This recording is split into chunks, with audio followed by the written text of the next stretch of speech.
Alright, it seems to be working alright. Coding overload. That's not good.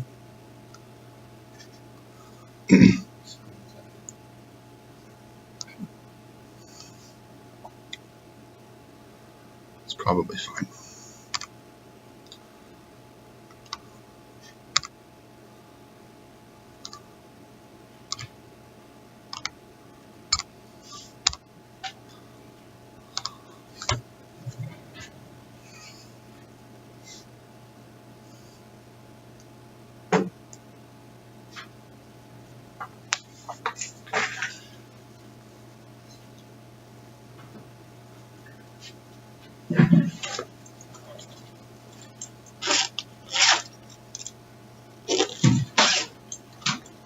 You endorsed your own post. What? I said you endorsed your own post. It says that the instructor thinks this is a good Oh, yeah, it's a great post. Yeah. Do you think it's a bad one? Maybe like liking your own Facebook status. So what's wrong with that? Shouldn't you like what you say? Shouldn't you be happy with yourself? Isn't that supposed to be advocating thing? It's implied. Simplistic and explicit. What about with information? Happens weird. That just makes sense.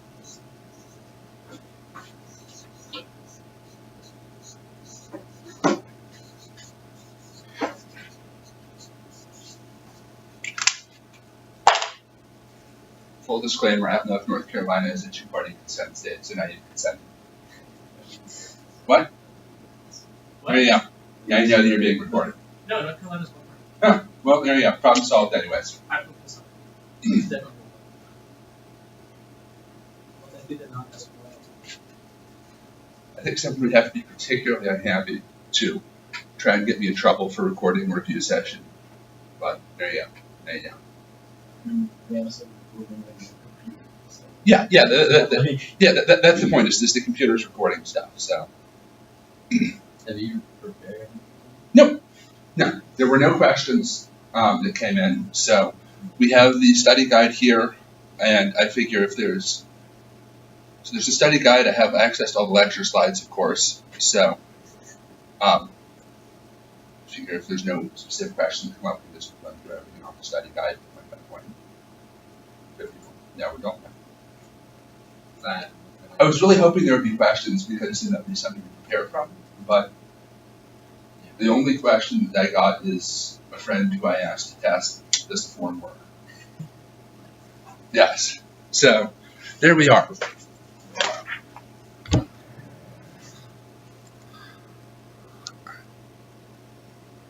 Very nice.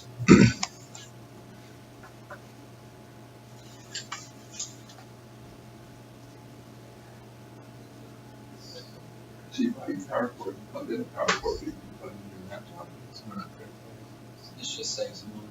Saves energy out of the way. Is it doing harm to just plug in already though?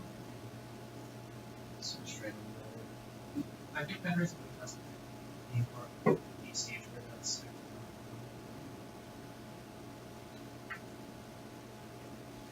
I think it probably doesn't help keep draining it and recharging it, but I don't know how battery technology works. So. Yeah, you're supposed to cycle batteries.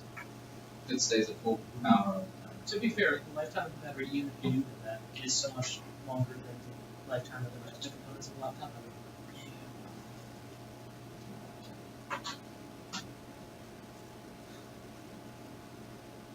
It's very exciting to add a new projector before we do this. Speaking of those,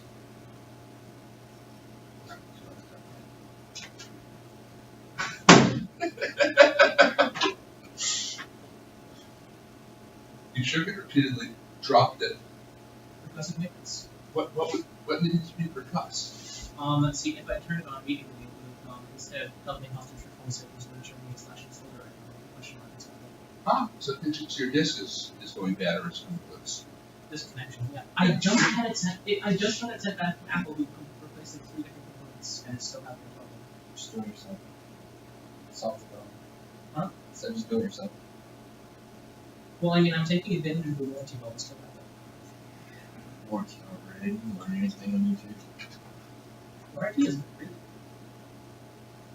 See, there's a reason we pay professionals to do this, because we don't want them. Well, become a professional, Louis, and then you get problem solved. Well, yeah, but that requires working in the dream. Good morning.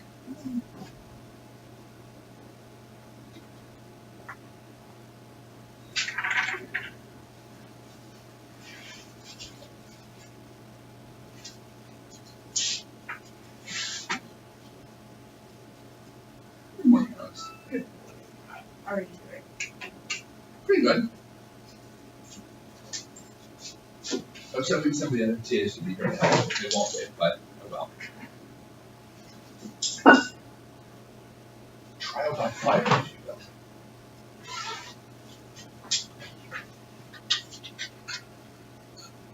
We know 23 people. Yeah, we'll say maybe more people. Yeah, I suspect less. But we'll have a video up at least, so that sounds like. So, yeah, Adam has an exam in one, and the other two is working on their grading. So, How's the final project grading coming along? I've graded everything except the extra credit, which I'm going to grade. We're down here. So, the other TAs are a bit further along. But I will comfortably be done with it tonight. You close stars or you gotta wait? I think I've done everything else and stuff. Everyone wants to look at it and we'll go grade it by section overall. Yeah, the stuff for networks and Yeah. so you wait for those. The networks. We wouldn't have a chance to. Sure, but even studying out this release, they still the entire semester of lectures. Yeah. So,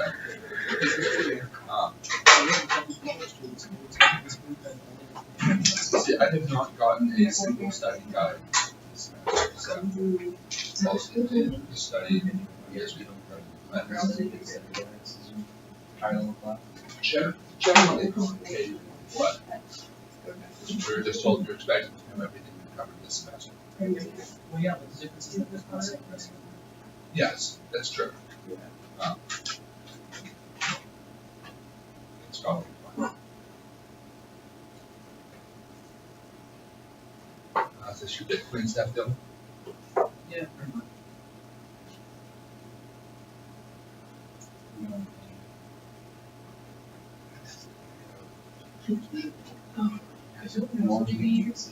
Oh, yeah.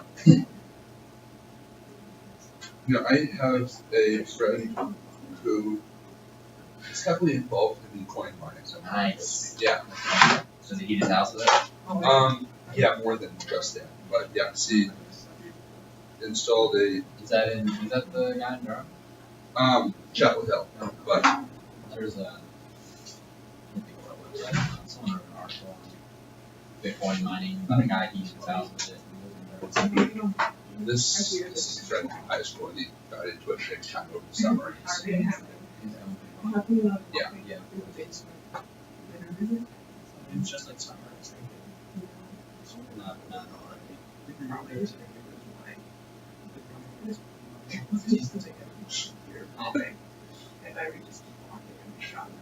But why are you watching it if you're here? It does. That's what I was trying to connect to there. Yep, there you are. It's not very exciting, it's great.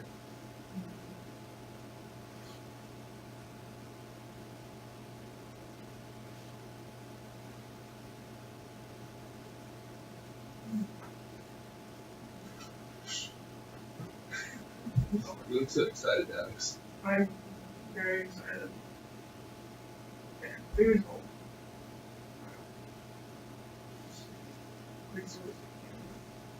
What? It's a webcam on my laptop. Okay. So if I get working with examples on the board like code coverage or whatever, I'll unplug the projector and just turn it around in front of the screen. But I mostly wanted to see the build camera work, and we've already seen some PDFs. It's live streaming, yeah. No, I What's know. your science internet? Yeah. It is also being saved, and I think the Twitch saves it automatically. Maybe. But it says it's being recorded to an MP4 on my laptop as well. Or this is solid. Understand? I have a lot of presses to play. I tried one, but I have no idea what I'm doing.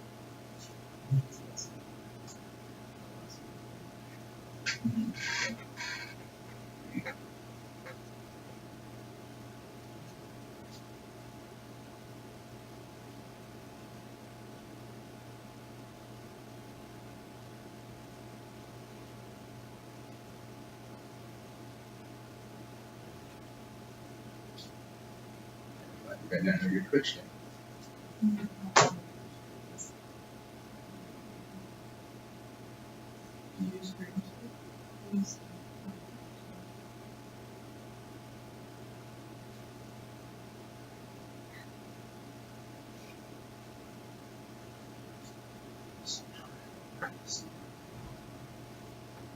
Is this like just red? Like, one down and there's still like 2 down.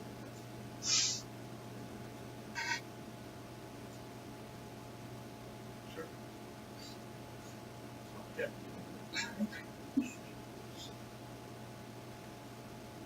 Hello, Brian. Anywhere you like. No science seats, no reserved seats.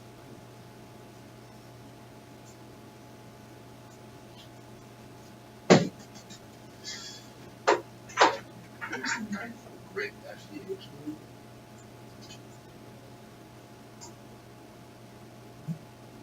What is that? That's it.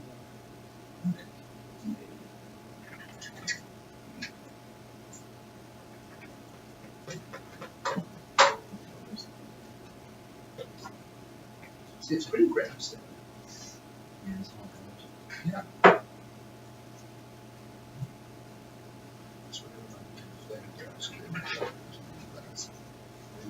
Yeah. It's a way of visualizing where runtime your program is spent. So basically, it's a graphic representation of stack traces.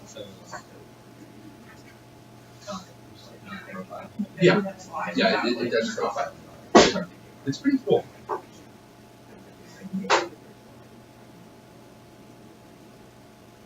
Yeah.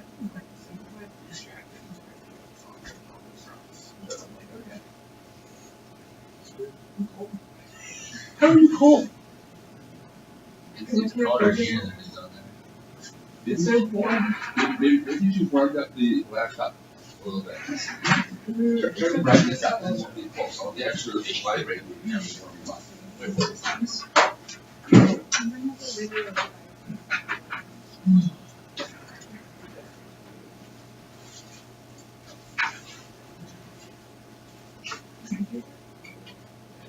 Hello.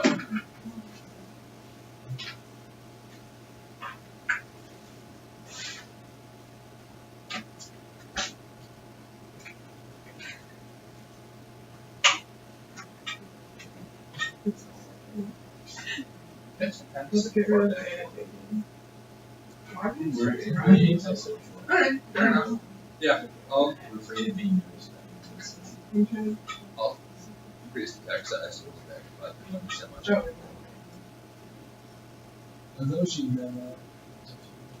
What? Yeah, this is a study guide that sent out yesterday. So, I figured it's good if anything. Guide. Alright. So.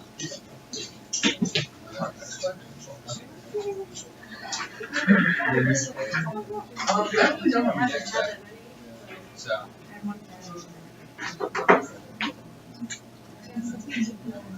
I don't like the They have to do a job. I really expect anyone to stick around.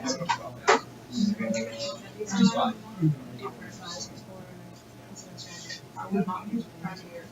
Yeah, that's a very blind jacket.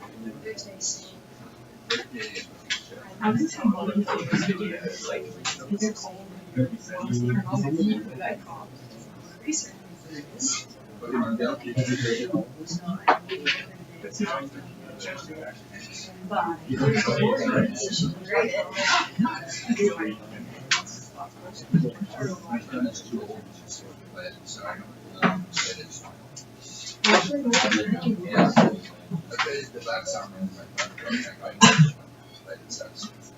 comments are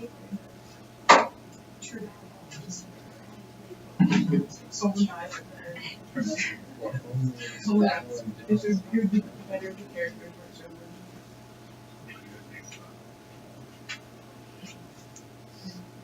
I don't know my friend. It's a video fired up. No, it didn't. No? This is a bad video for you. It's audio. Yeah, it's kind of distracting. It's a rough one. I was still going to be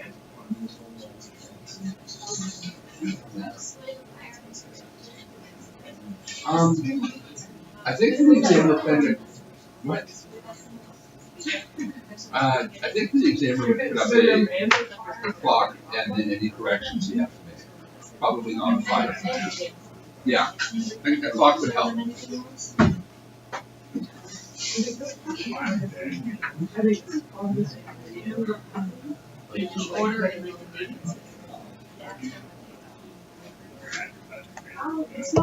All right, so it's almost 12 o'clock, so we might as well go ahead and get started with stuff. I don't really expect anyone to stick around for 3 hours because I'm sure you all have things you'd rather do. So drop in, drop out as you wish. This is pretty much an opportunity for all of you guys to ask me questions. So we didn't really get anything that was asked on our form, so I don't have anything prepared. We have the study guide. We, of course, have all of the lecture slides. I'm happy to go over anything from the study guide, or anything from the lecture slides, explain it again. But this is basically 3 hours for you guys to ask me questions and get clarification. For full disclosure, everything is being recorded. There were students who said they couldn't make it, so I'm live streaming this on Twitch for those who couldn't be here. So, obviously, that is what it is. Maybe don't say anything that you feel uncomfortable about other people saying later. But are there any questions to get us started with, or should we just start? Yes, ma'am. All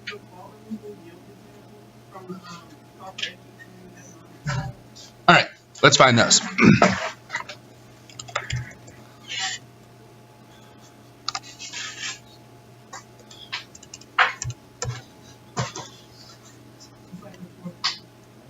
Sorry, which one? All right. Is this what you're talking about? Okay. Heavens. Okay. All right. So basically what this means is that as development through a software project progresses, it becomes more and more expensive to fix any faults that are found or anything bad that happens. So if you're in the early stage of a software engineering project, basically just doing analysis of the requirements, it's really easy and really quick to correct any mistakes that happen. So if you realize something bad happened, you fix it, you change your understanding of the requirements. It gets slightly more expensive once you have your system designed. So say you've put all the work into architecting how your system's going to be built, then you realize, oh wait, this isn't going to work, so you have to re-architect it. Then as you get on to the actual development process, you've written something, your developer's been hard at work for 3 months, you realize that something is wrong, you then have to perhaps redevelop something. Then once it's actually deployed to the customers, it becomes more and more difficult to actually fix the issues and more costly to do so. So this is the notion that the further along your project gets, the more expensive it is to fix mistakes. And I've seen some people that claim it's an order of magnitude more expensive each step along the process. I don't know if all of the numbers support that, but I've seen that several times in slides. This is becoming less accurate recently with DevOps principles. So DevOps and continuous deployment makes it easier to build on something you have like Jenkins and incrementally roll out changes. So instead of pushing a new, big, and expensive version out every 18 months or whatever, you can push out small changes every week sometimes even multiple times a week. So this is how many big software engineering companies like Facebook and Google handle things, is they roll out small changes very regularly. So one of the questions actually on one of my final exams was explain why this rule no longer holds. So it's something that was very much accurate from the 1980s through the early 2000s and is starting to slip since then. I can't really explain the exact lines and figures on there because I'm not exactly sure what it is, but basically it's the notion that the further along your project progresses, the more expensive it is to fix things in terms of cost and in terms of time. Anything else? Nope. All right. So for the folks that just walked in, so I don't have anything prepared for here because we didn't get questions that people had. So we have the study guide, we have all the lecture slides. I'm happy to go through anything there, explaining concepts you'd like. I am recording things and streaming them right now, so it's available on Twitch for people who couldn't be here. I'm recording an MP4 for you guys to revisit later as is necessary or desired. So, are there any other questions, or should we just start going through the bullet points on the study guide? All right, bullet points it is.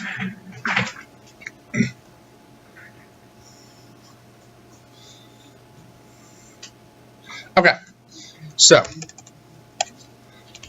you guys want to start with requirements? Should we do design? Should we work on security? Anything you're looking for? All right, so fair enough. So if there's no questions then. So when you read a requirement statement, how do you start to identify the classes you will need? So this is where you can start thinking of the requirements. You think of what nouns do we have in the requirement statement. So generally, nouns in the requirement statement correspond to classes that your system will need to have. Then any verbs that are in the requirement statement will correspond to actions on those classes, so methods on them. So nouns become your classes, and then verbs become the methods that your classes need to have. Does that make sense? All right. For those of you who just showed up, there's a few more chairs scattered around here if you want to grab one and pull up a seat somewhere.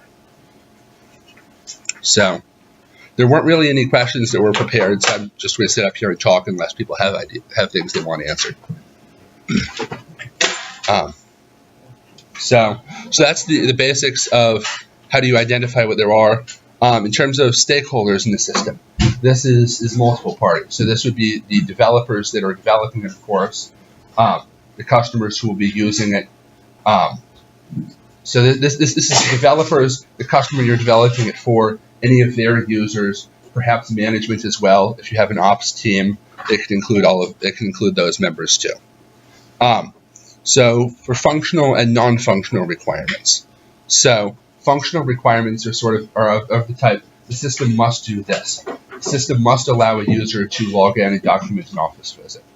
Non-functional requirements are less of how it must function and just general properties of the system. So a non-functional requirement must be, or would be something like, the login process must not take more than 1 second 95% of the time. So non-functional requirements are often performance-based, sometimes security-based, that sort of information. Constraints are something like, this application must be developed in C# and can run on a Windows server. So what sort of requirements are security requirements? So it can be both. It's best to have your security requirements as functional requirements. Functional requirements are easiest to see. This is exactly what must be implemented, and they're easiest to test. Does the system meet these requirements or not?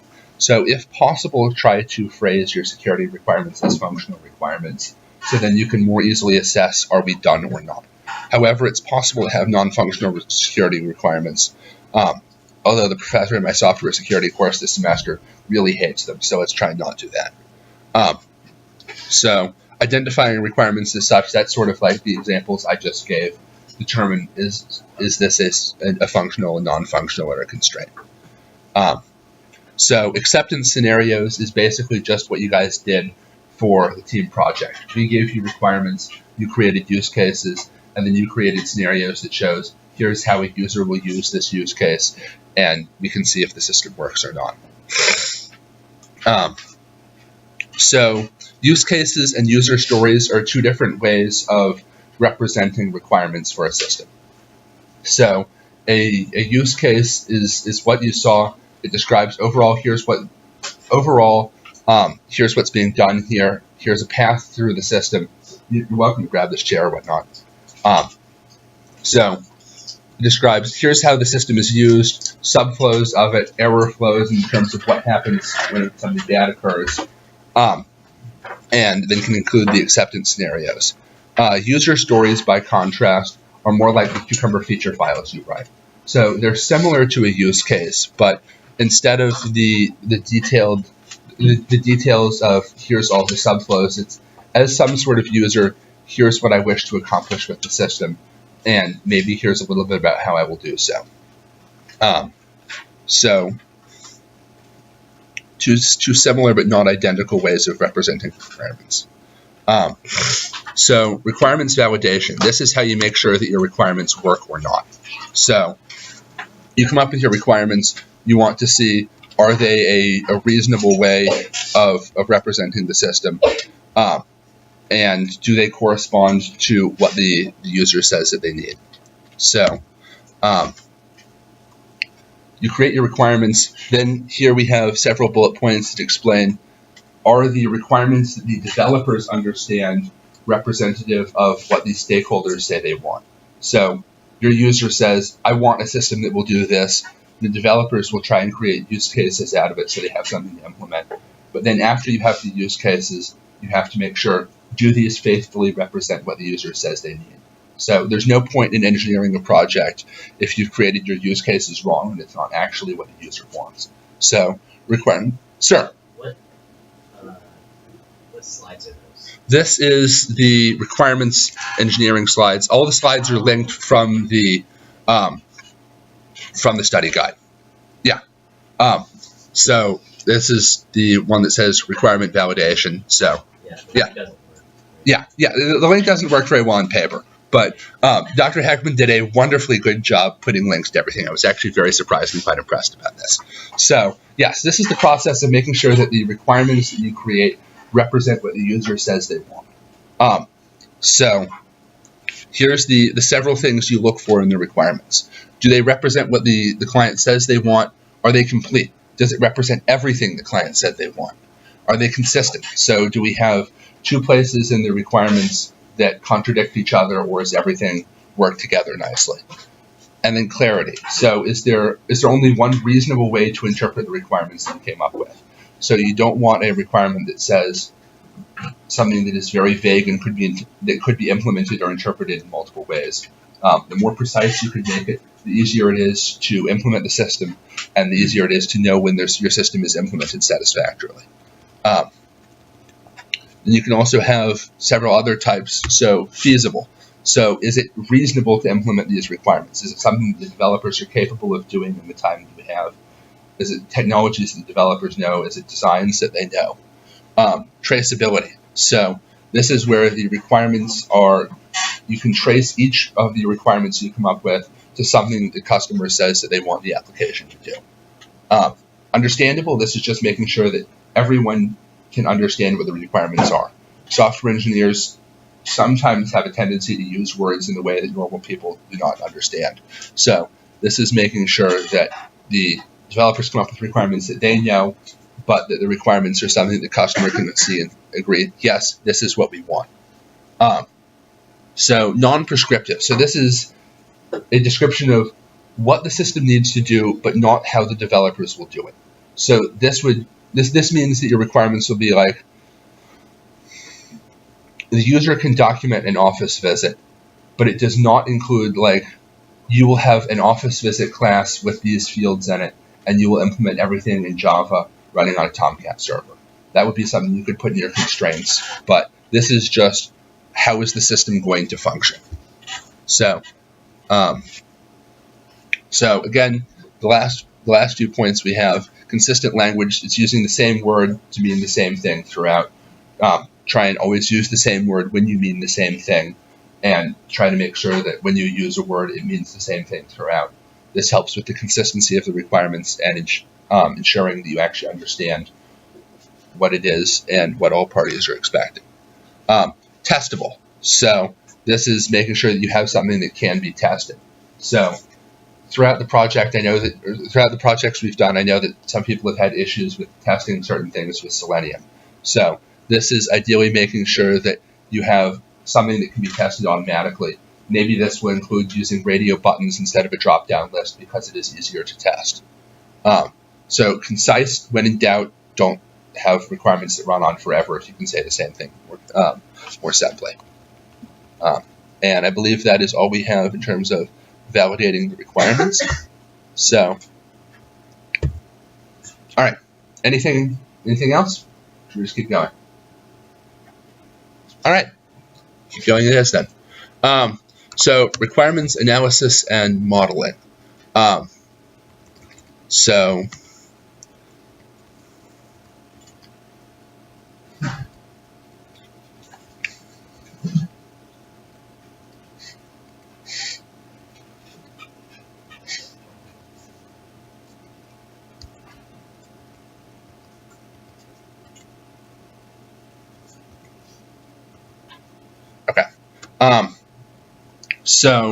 So the modeling, that's taking the customer requirements of here's what the customer wants to be able to do with the system and turning it into requirements that developers can work with. So you will very regularly get requests from a customer that are vague, possibly contradictory. So you have to turn it into clearer and more concise requirements that developers can actually work with. The requirements analysis is then taking the requirements that you came up with and making sure that they meet the points we discussed previously. So the modeling is very difficult. So I had an internship where we had regular calls with the customer. The customer gave us requirements for here's what they wanted. My boss said, this isn't actually what the customer wants. I've been working with him for 5 years, and when he says he wants this, it's something similar to this. So go implement this thing that they didn't actually ask for instead. And I did it, and the customer was very happy. So it's a case of you have to figure out what it is they say they want versus what they actually want. And that's quite difficult because people use English badly. So design. So software architecture. This is basically how your system is laid out, how it's structured. There's various different types of architecture patterns. So there's 4 big ones that we covered in the slides.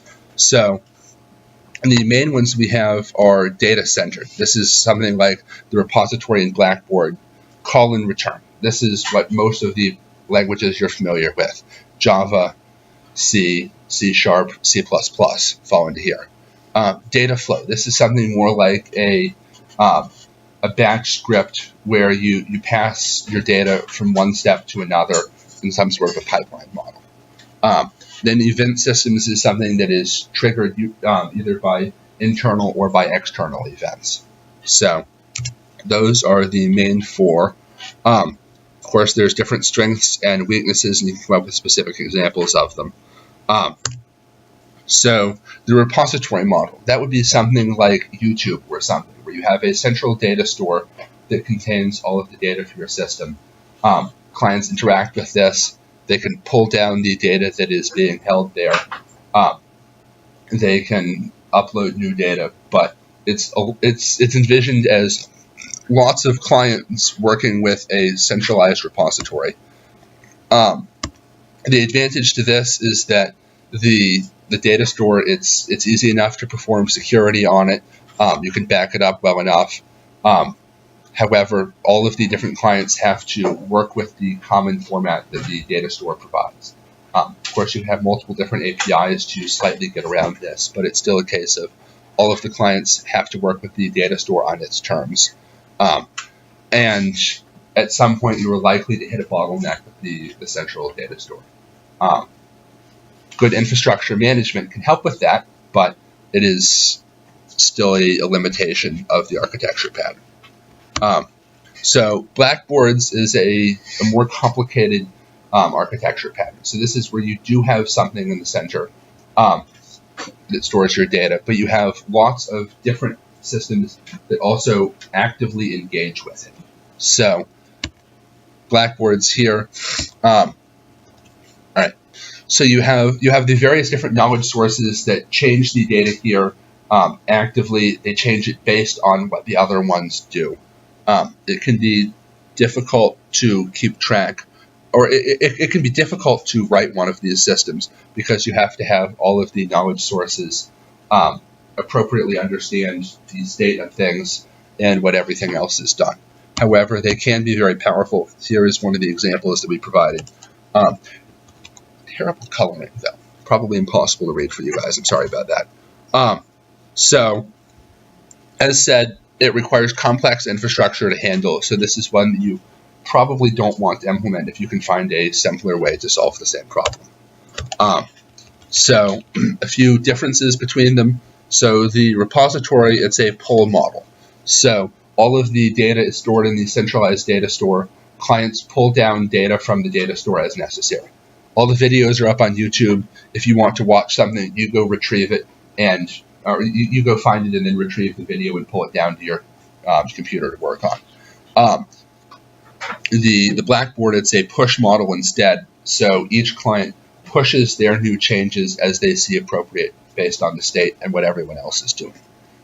This is why it becomes so complex to handle, but differences in the pattern. So you can come up with various different examples of what type of system would be each one of these, if you would like. So the call and return, this is pretty much like what this is what most programming languages do. There's the advantage that you can read through the code, you can see one method calls another method, which calls another one, then it returns and it calls another one, like we have in our diagram here. So it's relatively easy to reason about what happens. You can draw a diagram showing A calls B, calls C, returns, and then D is called. The disadvantage is that because all of this happens linearly, one thing calls another and then another, performance can be relatively bad unless you have multi-threading, but then multi-threading introduces all sorts of other additional fun. So the main and subprogram example, probably the best example you guys have of this is C. So you guys have all taken 230.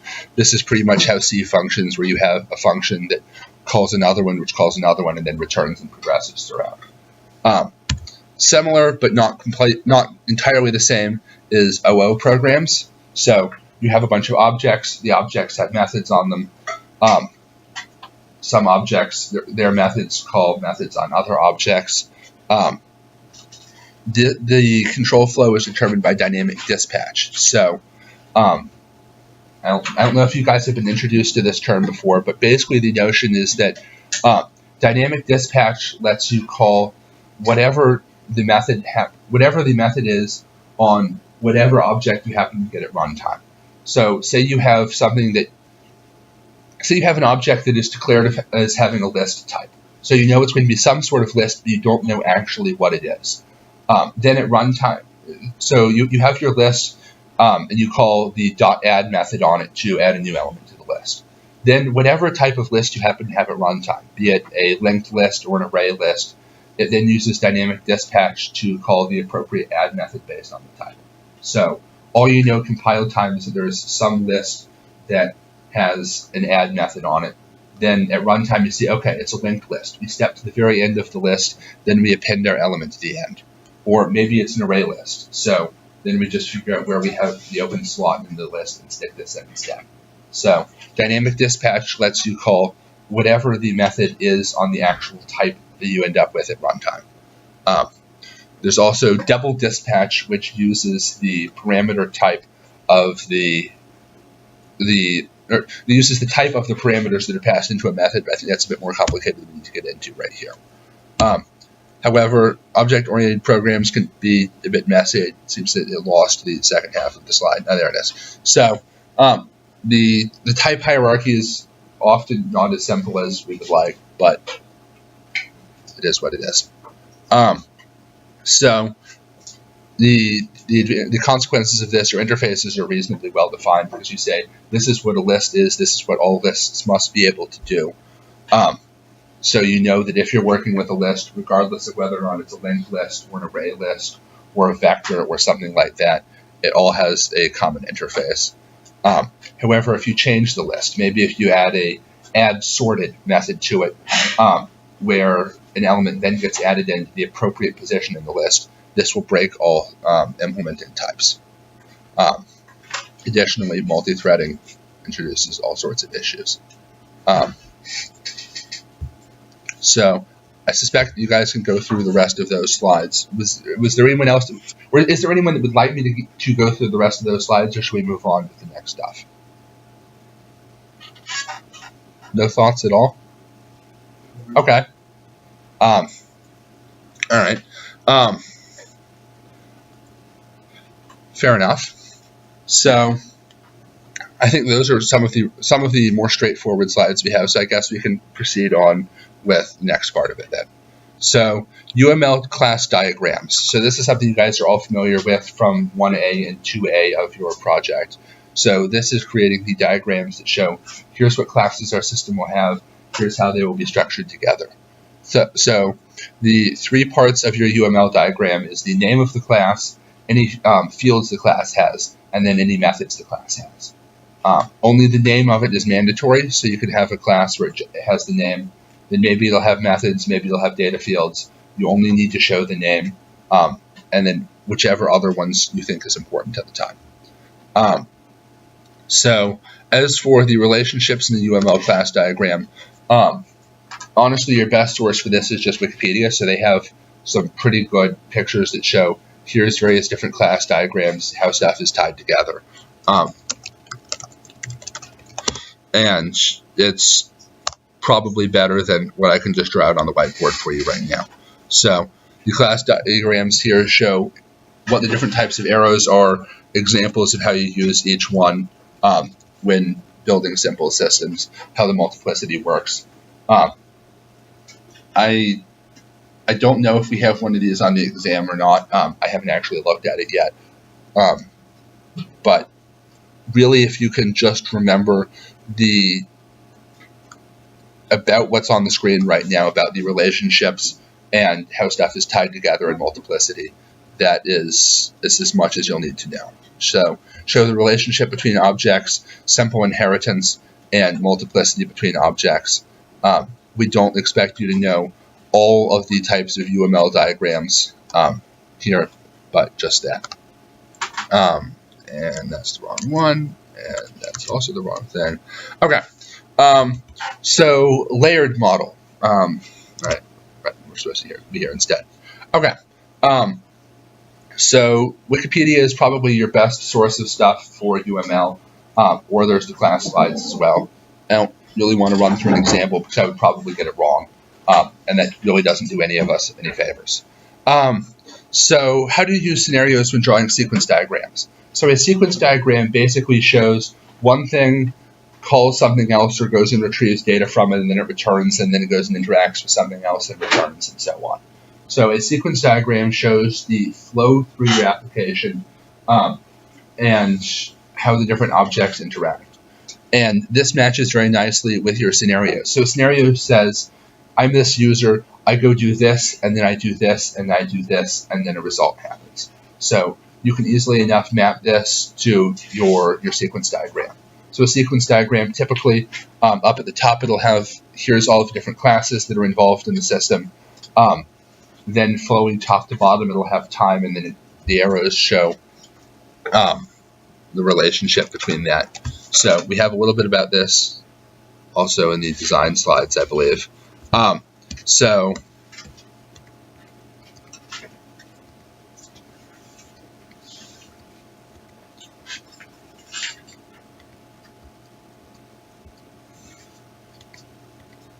yeah, so sequence diagrams, it shows here's the various different things that we have in the system. Flowing from top to bottom, we have time, and then it shows interactions between the elements in the system. One checks with another, it returns, it goes and checks with something else, returns, and so on. So, yes, ma'am? On the exam, if would we have like those other classes that exist in the system but aren't necessarily needed for that scenario? Yeah. We still have them in that diagram? Not necessary. So if you do that, it pretty much just clutters it up. So in the sequence diagram, you show what elements are actually involved with the scenario. So for any reasonably complex system, the system is going to be far more complicated than any scenario. So show what is relevant for that scenario, and you don't have to show what the entire system has. It would actually be best not to, because otherwise it creates an unworkable mess. And this would take 3 times as long for you guys to draw, and will make our life hard when grading it. So yeah, just show what is actually being used in that scenario. So what are the parts of the sequence diagram? That's what we were just talking about here. So these are the various different elements that are involved with the scenario and the interaction between them. Classes are the boxes up top. Messages are the arrows. And then the narrow rectangles are instantiation of your objects. So that's the various different elements of them. So as said, sequence diagrams are typically a single scenario. And you can make more complicated ones that show multiple scenarios if you want, where you can just create multiple sequence diagrams. Either works fine. So a state diagram shows basically how your... here's an even better example of a sequence diagram. Yeah, so for this, you only show what is actually relevant for the scenario and the various different classes and how they interact. So state diagrams keeps track of the various different states that your application may be in. It's sort of analogous to thinking of your application like an FSM. So I think you guys saw those a little bit in 216 and then in Automata, but an FSM lets you think of your application as having a number of different states. It transitions from state to state based on user input. So the state diagram is pretty much just like that, and will show the flow between the states in your application. So we didn't cover much more than that, but it's envision your system as an FSM, whether it is strictly one or not, and then show how these states interact. So design metrics. So these are ways of, this is something like static analysis, dynamic analysis, that sort of stuff, to see basically how complicated your system is, and what are some numbers you can collect about it. So some very basic metrics, lines of code, which actually is not that simple once you start to think about it, but lines of code, it's a rough measure of how big is the system, how complicated is it. However, there's a variety of different ways you can calculate lines of code. Maybe you just calculate the number of actual lines in each source code file and sum it up, but then that introduces the issue of, well, some of those lines would be blank space, or maybe some of them aren't blank space, but they're comments, or maybe some of them are actually code, but maybe they're just opening or closing curly braces. So there's a variety of different ways you can actually calculate the number of lines of code in an application. It's not just as simple as saying, all right, this file has 339 lines in it, and the other one has so many as well. So the other metrics, so number of classes, you just keep track of how many classes you have in the system. That you can just count how many there are. To an extent, you can have, it helps to have more classes because then they're relatively simple. You could stick everything in a single class, but then it becomes extremely unwieldy and very complicated to work with. So more simpler classes generally helps. However, if you have it broken apart to the point where you have one method per class, then you've probably gone a bit too far. So there's additional metrics as well. So for simple cyclomatic complexity, which is all we would ask you guys about on the exam, it's just the number of decisions in a method plus one. So simple cyclomatic complexity can be calculated whenever you have a single return statement in a method and don't have any nasty stuff like jumps or go-tos or whatever. So it's the number of decisions, whether this is an if statement, an else if, a for loop, something like that, plus one. Complex cyclomatic complexity requires graph theory stuff that I'm very vague on and we definitely won't be asking you about. So methods per class, this is again keeping track of how complicated are the classes. Just 1 second. So this is the notion of if you have everything thrown together in one class, maybe you'll have 500 methods in it, and really this does no one any favors because it's unwieldy and impossible to work with. Yes, ma'am? So when you're doing the decision, so this if else, do you assume that the if wouldn't take until you found the if and else? All right. I think somewhere we have an example of one of these. Okay. So can you see this at all from back there? Okay. So for each if statement that we have in the code, that is where you split it apart like this.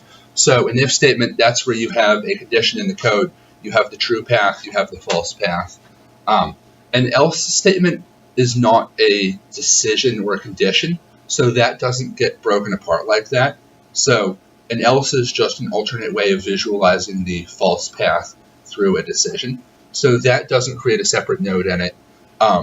However, something like a for loop would, because a for loop typically has a condition in it as well. A while loop would as well. So your for loop, you have for precondition, test, post condition. The test is a condition in it, just like a regular if statement would be. So otherwise, you could sort of get around that whole thing by using nothing but if statements and go-tos, which you wouldn't really want to do. But yes, it's basically just how many if statements do we have? You don't count the else statements for it separately. So that's the really as much as we would be asking about cyclomatic complexity there is if we have a code sample calculated. Sir? What if the if statement has two conditions? If there's two conditions in it, so that would affect your code coverage later on, but not the cyclomatic complexity.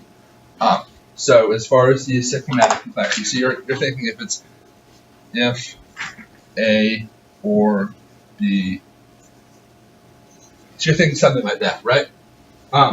Either way, this just becomes a single node in our graph like this. So regardless of whether or not it's year equals FR or something else, it's still just a single decision, I believe. So, yeah. Anything else? All right. So the complexity, that's the number of methods. Again, the more methods you have on a class, the more complicated it becomes, and that makes it more difficult to keep track of it.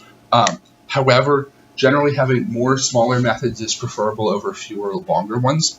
So if you have a method that's 500 lines long, that probably means you have far too much logic there, and it's going to become very difficult to fix any bugs or to adapt it to new scenarios. So if you break your methods up into smaller bits and have methods call each other as is necessary, then this helps create simpler methods that are easier to reason about and easier to extend your program and easier to fix any bugs. Of course, you guys wouldn't write software with bugs in it because you're all very good, but imagine that someone else wrote the software and it has bugs in it and you need to fix it. Then if they'd done a good job with it, it'll be easier. So there were concerns like 20, 25, 30 years ago about if you have lots of methods, then methods calling each other becomes a performance hit. And actually that is still an issue in PHP somehow. But reasonable languages do not have performance hits from all of the functions calling each other. Compilers are able to do a pretty good job optimizing that and generating code that works reasonably well regardless of how many method calls are involved. This is how something like recursive methods manage to still give decently good performance instead of using a loop to iterate over it. So cohesion. This is a notion of, is the stuff that is involved in a class related to each other? So if you have a class that represents both a stop sign and a toaster, you're unlikely to have very good cohesion there because it can be two things that are completely unrelated. The fields don't have much in common and the methods aren't going to have much in common. So generally you want a class to try and represent a single entity, a user, a hospital, your toaster, I guess, if you want. So you create classes that try and do one thing and not all sorts of extraneous stuff as well. So, as said, it's a case of the object represents the single object-oriented abstraction. So the stop sign and toaster class is a pretty bad violation of that. So, lack of cohesion, this is the notion that the stuff in your class is not related to is not particularly well related.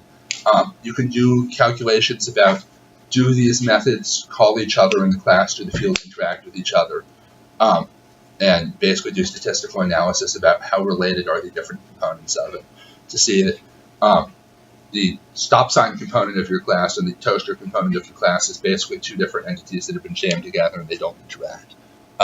We're not going to expect you to do that sort of calculation on the exam. It wouldn't be fair. So coupling is similar to that. Coupling is the notion of, do classes, are classes highly interdependent upon each other? So this is a case where you have one class that calls a lot of methods out of another class, or references the fields out of another class, that sort of stuff. So it can either be method calls or field calls, or classes that try and sort of maintain the same state as another one. So as an example of high coupling, so in the new iTrust 2, you have lots of domain object classes that are highly coupled to their associated form class. Generally, you don't want this degree of coupling because it makes it a mess and hard to extend. This is a case of where it is more acceptable because it's basically just two representations of the same data. You have one that is the validated version that goes in the database, one that is the text version for easily sending around by an API. But you could consider those classes highly coupled because they're basically exact copies of each other, just with different types on the fields. And they have the logic for converting back and forth between them. Then encapsulation. So this is the notion of using private elements and methods on a class instead of making everything public. So it is possible to do OO design where you have no getters and setters, no methods, you just make everything public and anyone can manipulate the fields. That's generally not a good idea. So if at all possible, you like to have lots of your elements in a class private, and then you only expose what is necessary for the outside world. So this is a case of saying, okay, we have this interface, the class implements this interface, but everything else about it is private. So if you have a linked list you create, it's going to have a number of public methods on it that are the methods the Java list interface declares that must be implemented. However, you'll create private helper methods as well, and you want them to be private because you don't want the outside world using those methods. You want all of the clients of your class to go through its interface and interact with it in ways that are publicly declared like that. If they start using all of the private fields, then that makes it much more difficult to change your implementation because then it will start breaking anything else that uses it.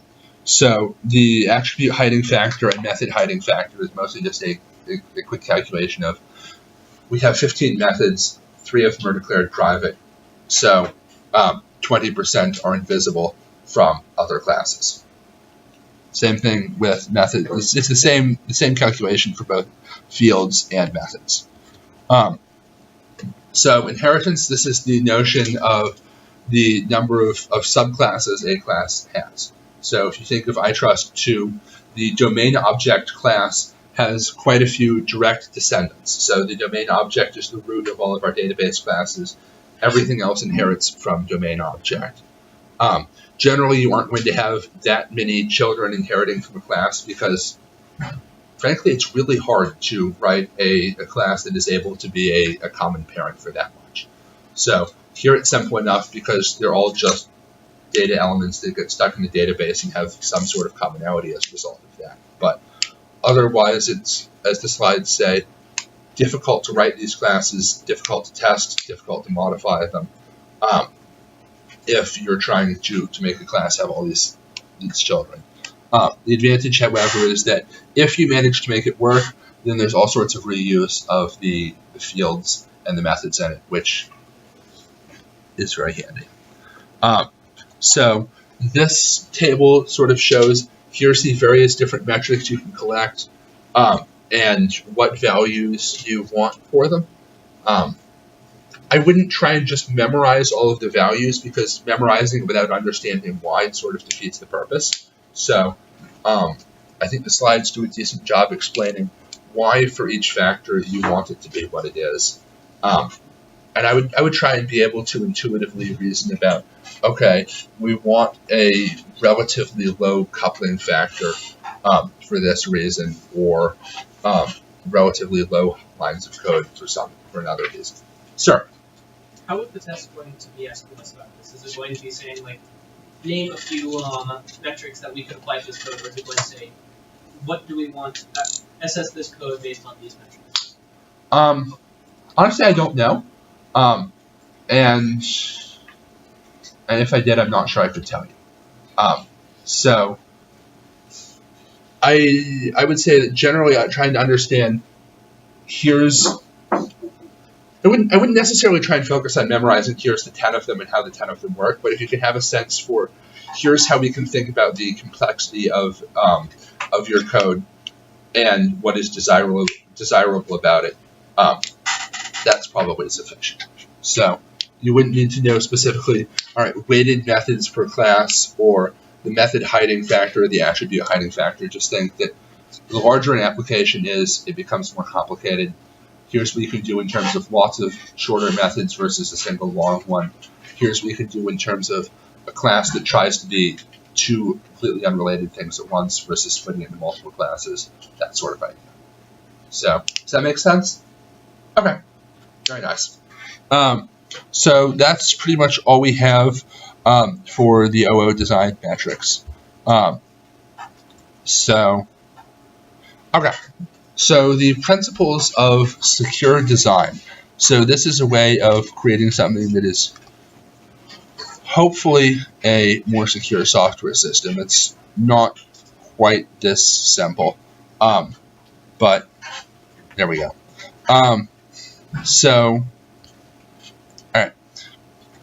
So these are the principles of secure design as laid out by IEEE. If you're interested in this, there's lots more about this talked about in 515. So basically going through them one by one. So earn or give but never assume trust. So this is a case of don't assume that external entities are trustworthy. So all data that comes in should be validated. Don't assume that someone else has already cleaned it, has made sure that the string is not going to leave you vulnerable to SQL injection. Explicitly validate what you get. Use tamper-proof authentication mechanisms. So this is something like using a well-done library authentication mechanism. Use something like Spring Security. Don't write your own login system because it's going to have bugs in it. So there are security experts that do a better job with this than the rest of us can do. Authorize after you authenticate. So this is checking to see, okay, we know that the user here is Joe Admin. Then when Joe Admin tries to create a hospital, we see, okay, admin should be able to create hospitals. We'll let Joe Admin do this, but we won't let Joe Doctor do this because doctors shouldn't be able to create hospitals. So authorization is the notion of seeing, authorization is the notion of checking, does this user have the right to do the action they're trying to do? So check and see, should this action be allowed? Strict separation, this is the notion of strict separation between control flow and data. This is why SQL is so dangerous, because there's not the strict separation between the data you're trying to access and the statements that tell your database how to access stuff.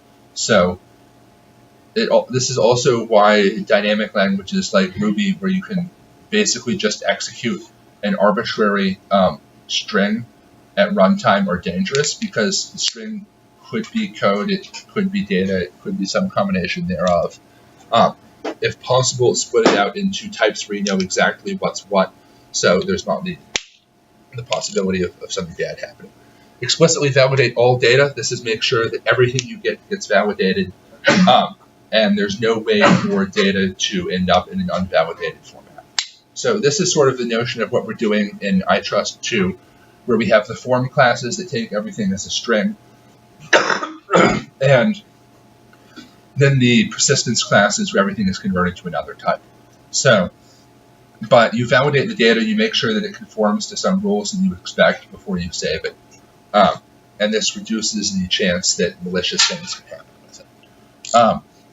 Using cryptography correctly, so this is something like using a reasonable cryptography algorithm. So don't use something like DES because it's old and insecure. Similarly, don't use weak hash algorithms. So use the right cryptography algorithms, use the right settings for them. There's a lot more that you can do with cryptography than we're covering here.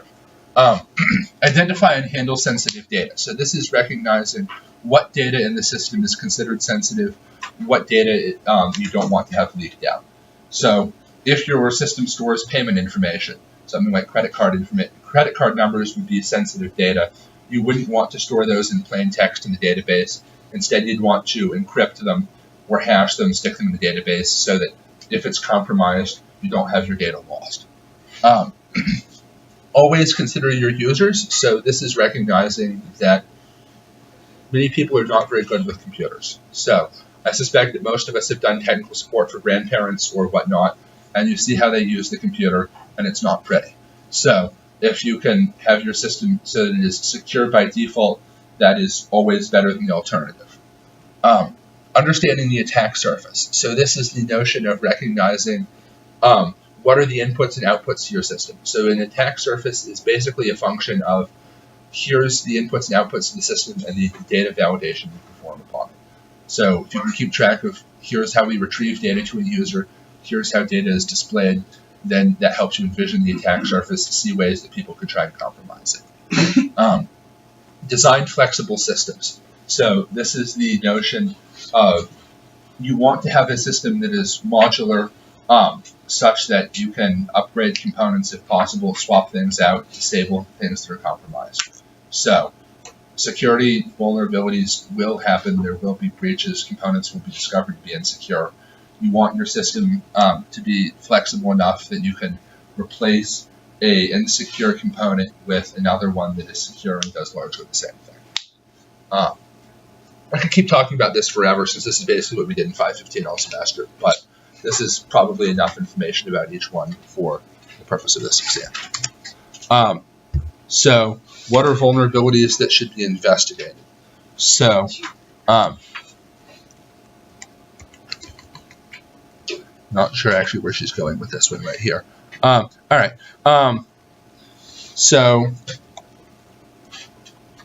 Okay. So this is just from the OWASP top 10 list. So the OWASP top 10 list, it's a nonprofit group that every year or so prepares a list of the top 10 implementation bugs in the top 10 security implementation bugs in web applications. So the previous list that we covered is sort of a higher level thing. It's design flaws. So it's how do you make sure that your system is designed for security, or if you miss these things, has flaws that leave it not quite so secure. The OWASP list instead is maybe you've designed things right, but due to implementation mistakes, it's still vulnerable to being compromised. So again, SQL injection, this shows up pretty much all the time. This is letting users provide commands to your database where just data is expected. All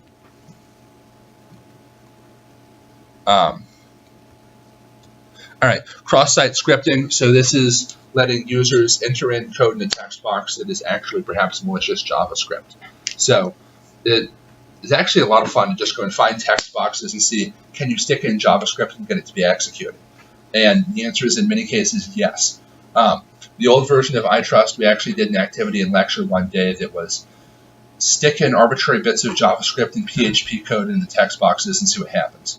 And it turns out there's lots of places where you can get it to execute whatever JavaScript or PHP you want. So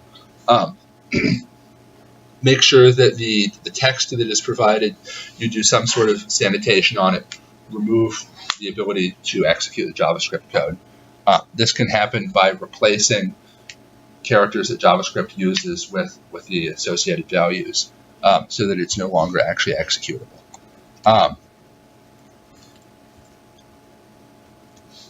Yep. All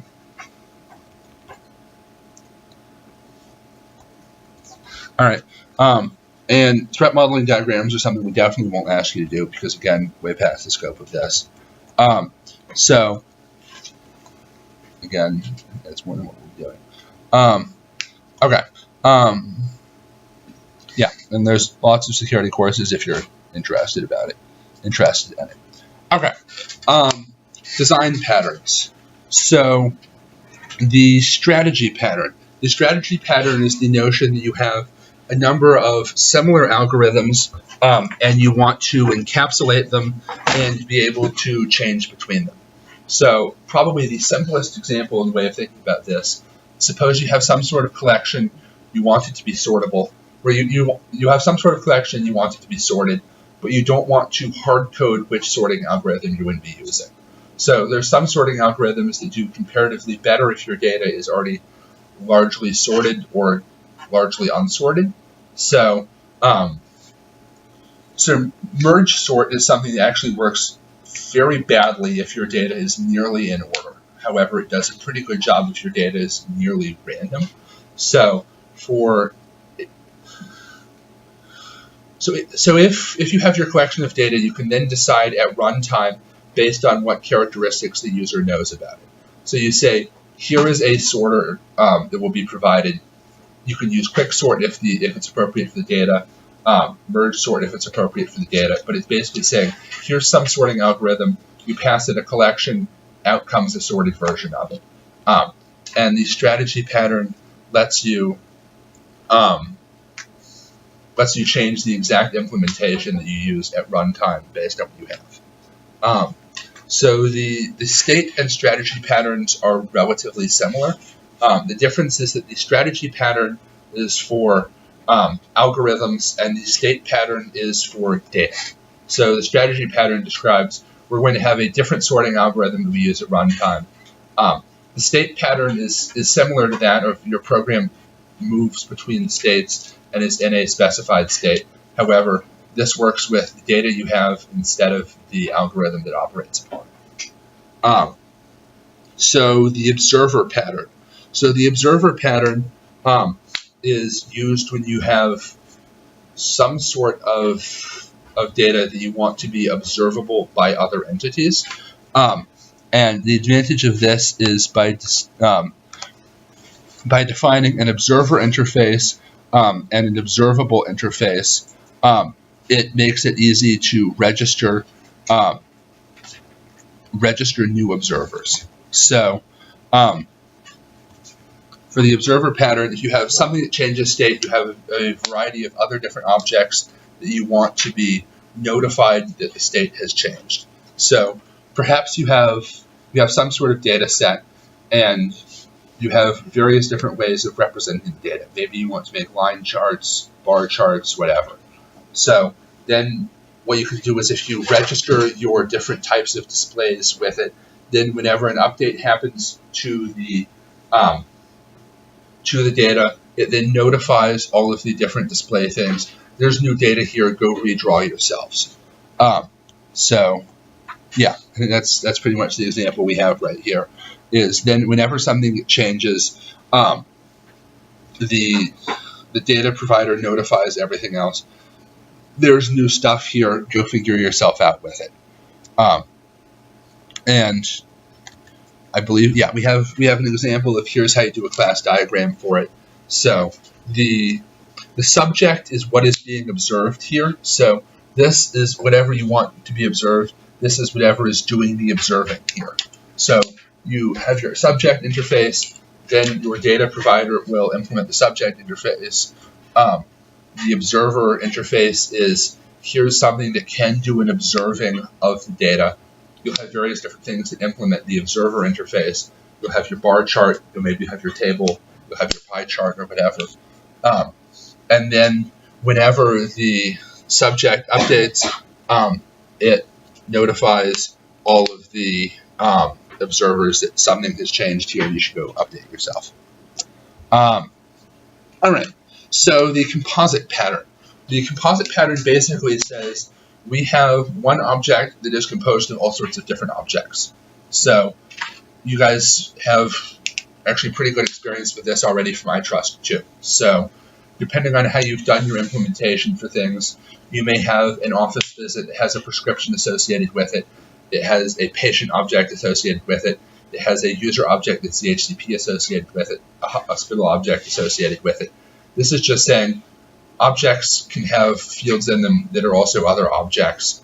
Not everything has to be primitives. So the advantage of the composite pattern is it lets you break your application down into, it lets you break the structure of your application down into smaller chunks and swap them out as necessary. So model view controller, this is, again, something I think you guys should be familiar with back to 216, but model view controller is the notion of you break your application up into 3 different parts. The model is your data, the view is how the data is presented to the user, and the controller is what manipulates the model and updates the data. So there's a decent basically triangle structure that shows here's how all of the different elements interact with each other. Have you guys seen this by now? Maybe? All right. So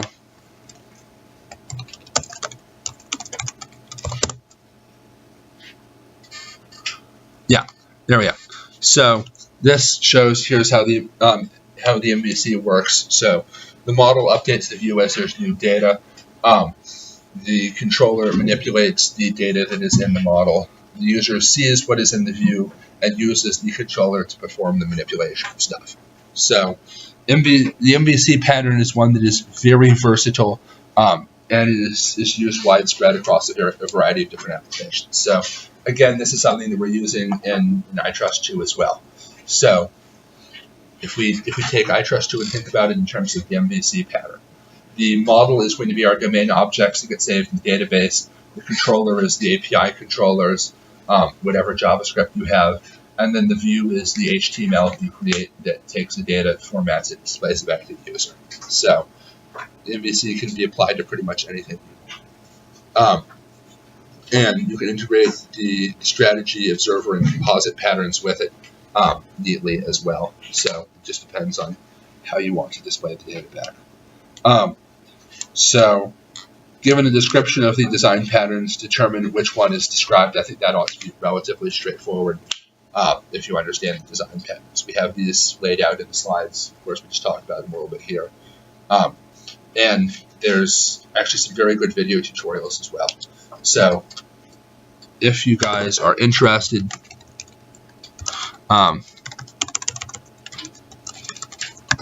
there's a guy who created really very good video tutorials for like 30 different design patterns that we were introduced to in 519. So he explains, here's what the design pattern is, here's how it works, here's how you use it, here's an example bit of code showing how you use the design pattern. He has a kind of goofy voice, but otherwise the design patterns are very well done, and I would highly recommend them if you're curious or confused about any of them. So it's the new think tank design pattern tutorials if you want to check them out at some point in the future. Okay, so given the design pattern from above, determine its type. So this is something that is also discovered a bit, or discussed a little bit in these slides. So there's the 3 different types of design patterns. So there's the behavioral design patterns, the structural design patterns, and the creational ones. So behavioral design patterns describes here's how the system behaves. So It's how it's going to function, what's going to get executed, that sort of stuff. The structural design patterns are, here's how we're going to put the system together, how classes are going to be linked together, the interfaces and interactions between them. Then the creational one is, here's how we create the different objects that the system uses. So this is something like the builder pattern, the factory pattern, the abstract factory pattern. As your objects get increasingly complicated, it can be more difficult to create them as is necessary due to all the parameters involved. Similarly, you may not be able to specify concretely at compile time what type of the object is you want. So this is where something like the factory pattern lets you create it as necessary at runtime. So refactoring is the notion of you take something, you don't change the functionality, but you change the implementation of it. So this is changing something behind the scene to get a better design, to clean up bad choices that were made in the past. So unit tests can help you with this. So the purpose of refactoring is you don't change how something functions, you just change the implementation of it so it's cleaner, so it's more extensible. Unit tests let you verify that, yes, we've made all of these changes and we haven't broken anything. So it's really easy to change something and you think you're keeping it the same, but then you break something in the process, and unit tests can help you with that. So when I took this class, one of the tasks that we had is we had to refactor all of the database code to use Java 7's try with resources for the prepared statements and whatnot we use for interacting with the database. This required changes to dozens of classes and sometimes dozens of methods within the classes. So there were lots of places you had an opportunity to mess something up by accident, but there was a pretty decent set of unit tests that verified that you haven't actually broken anything there. So code smells, this is something I believe that we have in the lecture slides as well, but code smells, this is the notion of something about this code doesn't seem quite right. So it could be something like you have a method that's 500 lines long. Well, a 500 line long method, yes, it will work all right, but it's confusing. It makes it difficult to implement new functionality to fix any bugs. It may be another case of where you have a method that, when called, you have to supply 20 different parameters to it. Any method that takes 20 parameters is insane because it's extremely complicated and it's very difficult to keep track of what are you passing in isn't in the right order. And if you're passing in 20 different parameters, that really cries out that you should group these together into a composite object if possible. You also have other code smells like long message chains. So you have one method, and then then the object that's returned by that, you call another method on it, and then so on and so on and so on. So you can keep chaining things out as long as you want, but if it gets really long, then this makes all of the code dependent upon the structure that is returned from each method call. So changes in one place can break many other things. Okay, so testing. So this is something we've discussed as well. So, okay, various different types of testing. So unit testing. This is something that is usually done on a relatively small scale. So this is testing to make sure, does a specific method work? Does a specific class work? So low-level testing to see, do each of the components of the system work properly? Integration testing. This is putting things together to make sure that larger components, when integrated together, work properly. Maybe you have a great class that works for all of the tests you provide it with, but then when combined with something else, it explodes. So the integration tests verify that as well. System testing is basically making sure that the entire system works properly. So the way the testing process usually works is you'll develop something, you'll write some unit tests to make sure this seems to work. You'll integrate different components together, write integration tests to make sure that this also seems to work. Then once the entire application is done, you hope, and is ready to be delivered to customers, you'll perform some sort of systems testing on it to make sure this entire thing seems to work. Then, once it is handed over to the customer, they'll usually perform their own acceptance testing. So this is what we have been hard at work doing, is we're performing acceptance testing on your projects. So you all submitted something that you presumably believe works and meets all of the requirements, and you did all of the various different types of testing upon it. We are now doing acceptance testing to make sure that we, the customers, are happy with it as well. Beta testing is the notion of taking something that is half implemented and doesn't really work and forcing it out on a bunch of people to test it, and in exchange for free software, you get to collect metrics and they'll hopefully tell you what is wrong with it. So, all right. So who is involved with these different types of tests? Unit tests are typically written and run by the developers. Integration tests are written and run by the developers. System tests are usually run by the developers. Acceptance testing is done by the customer. Independent testers will usually do beta testing. Regression testing is making sure that you have something that worked previously and you haven't broken it. So this is why having a nice library of unit tests for your application helps, because this means that every time you change something, you can run the test and see, oh, well, this still works. Great, we haven't broken it.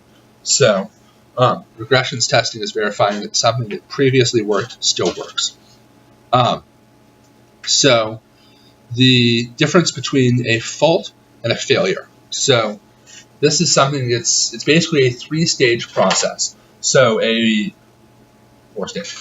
programmer makes a mistake when they are writing a piece of code. So they do something wrong, and then this introduces a bug into the system. When it is executed, it becomes a fault. So regardless of whether or not the outcome was still correct or not, if bad code is executed, it becomes a fault. However, if the bad code causes the output to be wrong, that is when you get a failure. So let me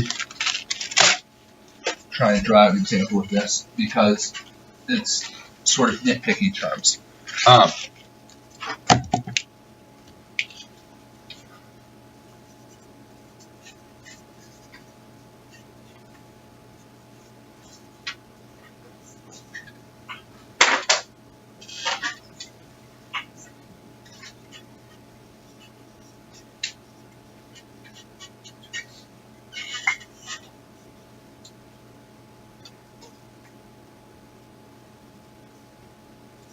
All right, so envision that here I am, a bad developer, and I've written an isPositive method that returns is the number greater than or equal to -1.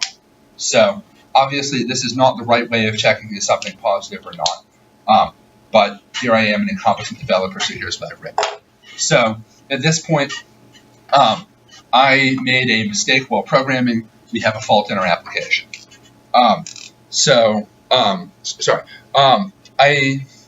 We have a bug in our application. So say we have some test cases for this as well. So we do isPos 10. So we pass in the number 10 to our program. At this point, we run it. It does the check. We see, all right, is 10 greater than or equal to -1? Yes. So we have executed the buggy line of code. We now have a fault in our system, even though it returned the right value. So 10 is positive, so it's greater than 0. So 10 is greater than 0, so it is positive. But it is also greater than or equal to -1. So our system says that it is positive. So here we have a fault in the system because the buggy code has been executed. If instead we do isPos and we give it -1, here we execute the buggy code and then we return the wrong result. So this is where we get a failure. So you have a fault when the buggy code is executed, even if the end result is correct. You have a failure when the buggy code is executed, and then you get the wrong result in the end. So that is the distinction between the faults and the failures here. A bit nitpicky, but we've asked about that in the past, so it helps to understand that. Okay. So the 4 things required of all test cases.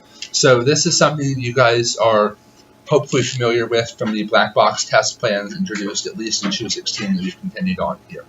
So generally your test plan, it will have an ID, steps to reproduce. This tells the user, here's any preconditions you must do, here's the sequence of actions to take in order to execute the test case.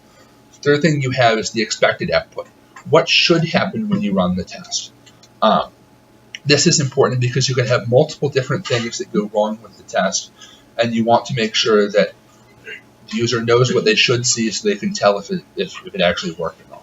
Then the actual output is here's what actually did happen instead. So you say, here's the idea of the test for keeping track of it. Here's what you're supposed to do. Here's what you should see, and here's what I did actually see instead. The expected outcome, of course, makes sure that the expected outcome lets the user see, are we seeing what we think we should see? And then the actual outcome makes sure that, okay, here is specifically what happened that was wrong. And it provides developers an opportunity to go fix it since they know what it was that happened. So the black box, what does the black box test template look like? That's, again, pretty much what this is. So you have your 4-column table. In each of the columns up top, you have one of those 4 things, and then the rows in it are different tests. Okay. So what do you need to consider when devising a thorough set of black box test cases and a thorough set of white box test cases? Okay. So this is the notion of you generally don't want to try and test every single possible input or every single possible combination of inputs, because the combinatorial result of that quickly explodes and you have too many things to test. So for this, you'll want to do, for black box test cases, you typically want to do some sort of partitioning to see, okay, here's one value within a range of acceptable values. Here's the lower boundary, here's the upper boundary, and here's 2 things, one that is outside of it on each direction. So this lets you simplify the number of test cases you're writing by making sure that each test that you run on it is testing a unique scenario and thus adds value instead of just testing things at random. Okay, so equivalence class partitioning. So that, if we look at the test case, or if we look at the method here that I wrote, you can do equivalence class partitioning based on what it does. So if you test all positive numbers, there should be no difference between testing number 5 and testing number 5 billion, and the number 17, and the number 337.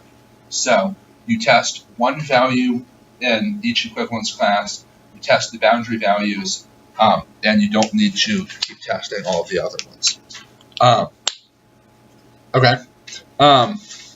So boundary value analysis, that's just, okay, we're doing a check that should be at 0, so we test 1, 0, -1, and then we see, oh, this one shouldn't be -1, it should have been 0 instead. So it lets you test the boundary values around your conditions and break everything up into equivalence classes to limit or to reduce the number of tests you have to perform. Okay, so cyclomatic complexity, I think we discussed a little bit before.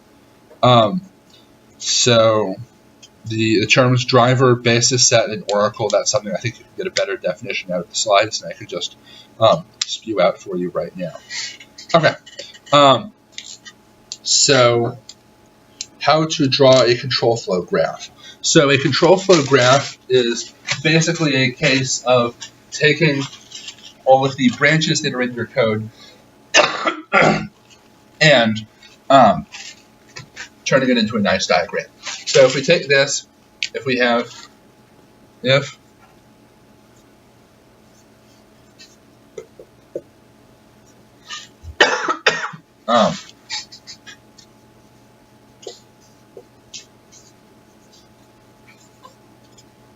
okay, so we sort of destroyed our original is positive method, but that's all right. So we have our incoming statement, and we have a test here to see a greater than 0, true path, false path. All right, on the false path, we have another check with whatever is inside it. True path, false path. Additionally, you can create 4 statements, then loop back themselves, eventually break out, that sort of stuff. So it's creating a diagram that shows here's the various different decision points that happen in our application, and how control flows through each of them. Okay. So how do you calculate the cyclomatic complexity from the control flow graph? So again, from the previous slides about cyclomatic complexity, it's the number of decision points in the code plus 1. So if we get rid of our badly done loop right here, we have 2 decisions in our code, cyclomatic complexity is 3.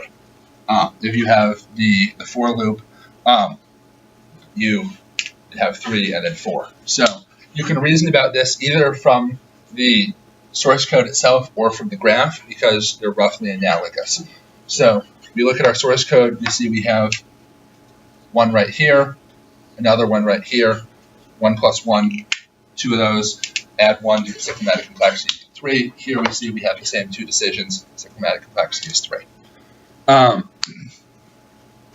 Okay, method, statement, decision, and branch, and condition coverage. Good deal. So method coverage, that's basically just how many of our methods got hit. If your class has 7 methods in it, 3 of them got executed, you have whatever 3/7 is as a percent. Then statement coverage is you have 60 lines of code, 40 of them get hit, 66 and 2/3% statement coverage. Branch coverage is the number of branches that you have through the program that get hit. So let's get rid of that so I can simplify this. We're drawing right here. So we have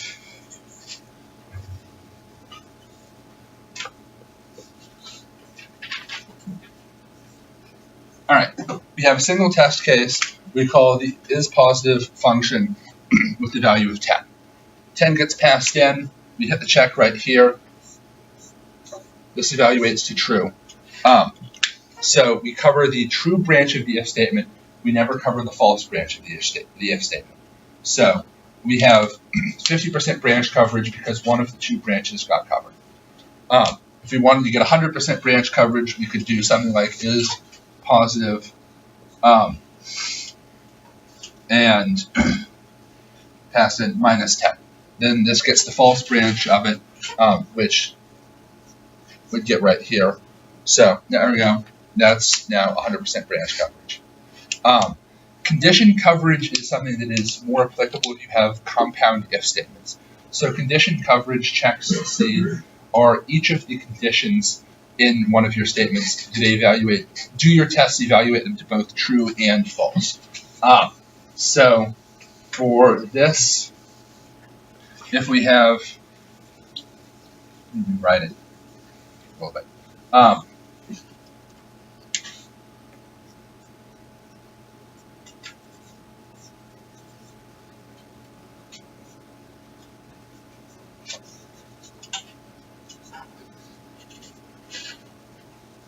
right. So now we have a compound if statement. If A is greater than 1 or B is less than 50. So we make the first test case that is pause 20 and 0. Then we have is pause 0, 0. Okay, so from these 2 test cases we have right here, the first condition right here, A is greater than 1. This is true here and false here. So we evaluate both the true and false, the true and false for that condition. However, for this one right here, we only ever evaluate the false option for it. So here we have 50% condition coverage because only one of our two conditions both saw the true and false. The true and false values tested there. You could, of course, write another test case that exercises the true path for the second condition right there to get your 100% condition coverage. Okay. That should be all the different coverage requirements there. Okay, be able to write JUnit test cases for some code. So this is understanding you have like assert, the assert library has assert true, assert false, assert null, assert not null, assert equals, assert not equals. Just try and remember try and remember what it is you can do there. You have fail statements, so if you have something that should throw an exception, you call your code, you then put a fail, and then in the the catch block, you can put another assert statement there. So if it didn't throw the exception, you fail. And this makes sure that an exception is thrown by your code. A setup method is run before the tests are run to do any initialization required. The teardown is run after they're done to do the reverse. So an operational profile, that basically describes here are the set of actions that we're considering for performance testing. So this is like 100 users log in, 50 users navigate to this page, 30 navigate to another one. There's more information about this in the slides. I don't have all that much experience with performance testing. This is the first time we've ever done it in 326. So take a look at the slides. If you have further questions about it, then I'd be glad to figure it out and try to answer. I'm going to grab a drink because I've been talking for an hour and a half. I'll be back in about 2 minutes.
Yes.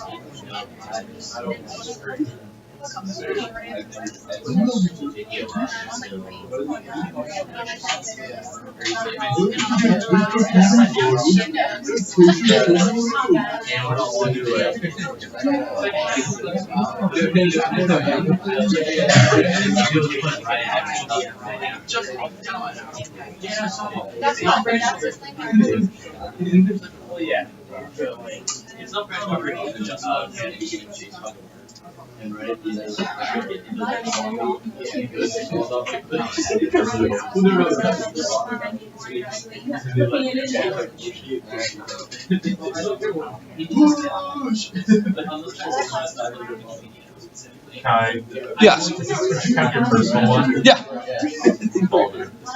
That's fine. Oh boy. You know, really, the count really makes a lot of difference there. Fish belt? You nailed it. That's a ridiculous name. I rest my case. A ridiculous name. I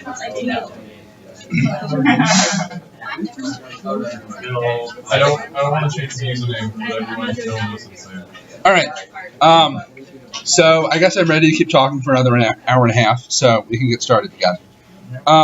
So processes and practices used in the projects. So this is mostly just talking about the various processes you guys have experience with from working on the projects. So using pull requests to have your code reviewed, issue tracking. So this documents, here's the bugs we found, here's information about how to fix them, here's enhancements to be made, just keeping track of all of that sort of information in some sort of version control system. Continuous integration, this is something like we have set up with Jenkins.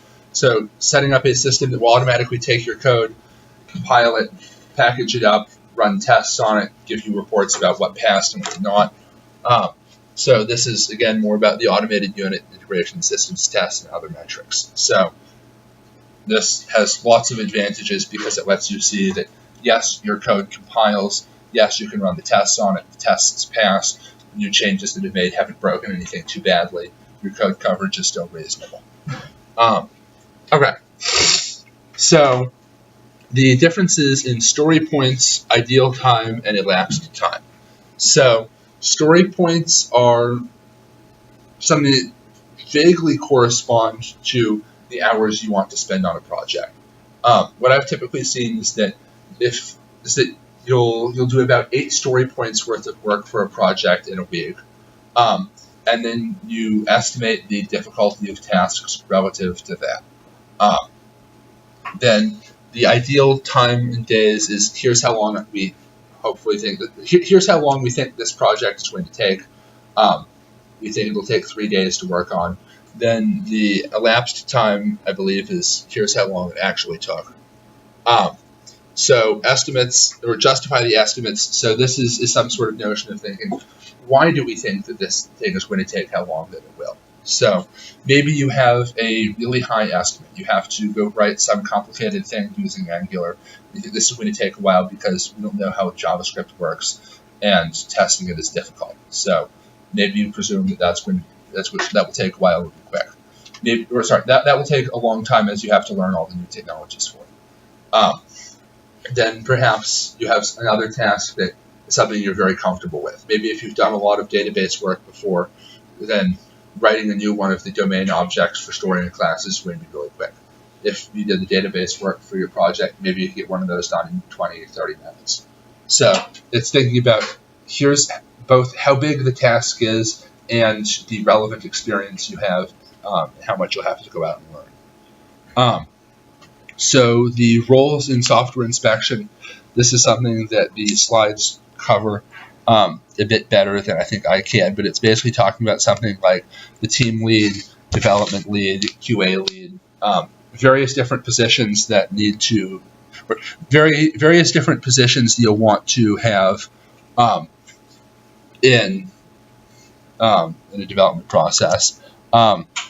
Roles in the inspection is slightly different. I misread that. So the inspection roles, the author is who has actually developed it. The inspectors are everyone who's taking a look at the artifact. So maybe Darian wrote something, and hypothetically everyone else here is on his team. Darian's the author. Everyone else are the inspectors of it. The moderator is maybe someone who's on QA, and they help keep things sort of on track. The scribe is someone who will take notes on it. So maybe we're going to have Brandon be our scribe here, and he's going to take notes on whatever happens during the inspection.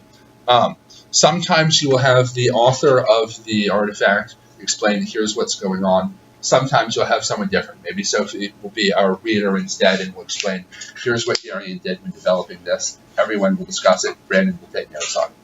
Louis. To what extent can these roles overlap? Like, can the moderator and the scribe be the same person? Yeah, absolutely.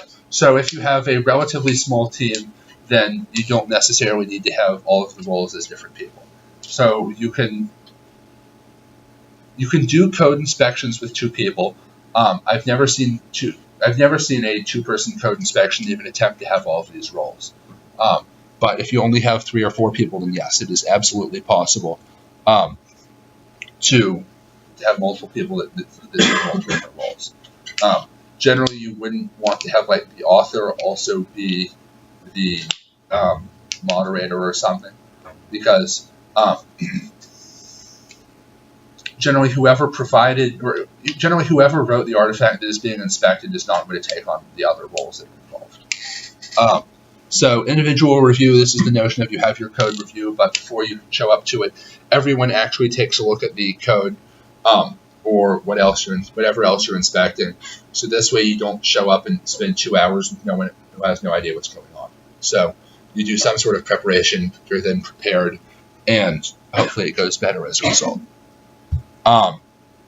So, okay, what can be inspected?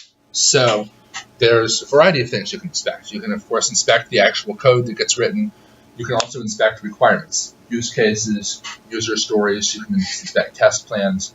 You can inspect the tests that actually get written. So pretty much any of the artifacts you've been creating here is something that can be inspected and as part of the inspection. So I have the most experience with inspections being used for the actual code that gets written. I know they can be used for others. I don't think I've seen them used like that, but they can. So the purposes of presentations, this is something you guys are going to get so much experience with in senior design. But presentations is basically an opportunity to keep other people informed with here's what's going on. You present, we've been working hard on this, here's where things stand, here's what has been implemented, here's the progress along with it. We have a bit more information about that in the slides, I believe. The purposes of interviews, so I don't know if she means this in the context of hiring interviews or interviewing the people you'll be developing software for. All right, yeah, so this is just you want a job, there's an interview, you can hype up, here's why I'm great, here's why I'll be good at this job. They're agonizing, I think everyone hates them, but I know the student who made these slides, and I think she did a very good job with them. So if you want information about it, there's information, like there's various different types. You can have hackathon interviews, so you have a bunch of people who don't know each other who are all working on a project together trying to implement something over the course of a day. A panel interview where you're up against 4 different managers or team lead and folks, and they'll ask you questions and make you uncomfortable. Remote interviews where it's maybe on the phone, maybe it's online, so you have some sort of web-based IDE-like thing. You type out your code, explain what it is you're doing over the phone, and they can take a look at what you have. However, as I believe Danae talks about here, the interview process is not necessarily a true representation of things, and it's difficult to get it right because, frankly, we're software developers. We're not experts at this sort of stuff. And there's various different other metrics for seeing how are people working on stuff, how are they thinking, and important stuff for interviews. Okay, so what are the 2 main software development process models? So the main ones here are waterfall versus agile. So the waterfall model is the one dating back to the 60s and 70s. This is the notion of you have your long and highly rigid steps, and you go through the steps in order. So you start off with your requirements inspection, then you write your software, then you test your software, then you deploy the software. If any step fails, then you sort of kick it back to the previous one, but there isn't much overlap between them, and there isn't much flexibility. And it doesn't work well if plans have to change. So the more modern approach is the agile approach that you guys are familiar with. So this is sort of trying to condense the cycles down. Agile has a number of different practices. Sometimes people choose to do test-driven development, where first they'll write the test for their functionality, then they'll write the functionality itself. Then, depending on whether or not the test passed, they'll fix implementation as necessary. If everything passes, then they refactor the implementation to clean it up a little bit. So that's sort of this waterfall versus spiral and incremental versus iterative here. So there's pros and cons to each of it. The advantage of the agile model is it lets you do a better job, or the main advantage is it lets you do a better job responding to changing scenarios and getting something delivered more quickly. So the downside of the waterfall model is typically you don't have anything that is ready to be shipped to the customer until the entire thing is done. So there isn't much of a notion of incrementally releasing stuff as you get it done. Whereas in the agile approach, you typically try and develop relatively small things. You get something done. Once it's done, you can then ship it to the customer. You get their feedback on it. If they like it, then you're done with it. If they don't like it, they can say, this is sort of on the right track, but we envision something that's something else instead. You work with the customer on it instead. So some examples of plan-driven models, some examples of agile models. So there's the variety of different agile models. So there's the crystal programming, there's extreme programming. Really very silly names for them. I believe we have a little bit more about this in the lecture slides, and if not, you can search for more about it. If you guys got the textbook, I know that it's mentioned there as well. We haven't been using the textbook nearly as much this semester as we have in the past, but it does a decent job covering those different models and how to work with it. Okay, describe Scrum, so common practices of it. So probably the most iconic thing is you have your stand-up Scrum meetings, so you get all the developers on a team that maybe every day, maybe twice or 3 times a week, stand up, meet together, discuss, each person for 60 or 90 seconds. Here's what I've done. Here's the progress I've made. Here's what I'm stuck on. Here's what I'm going to do next. So it's a way of keeping the entire team appraised of what everyone is doing, making sure that no one gets stuck for too long, because maybe one person says, I'm stuck on this. Someone else chimes in, oh, I already figured out how to do that. Here's how you do it. So it fosters and facilitates communication between members of the team to hopefully improve productivity. So that's probably the big part about it.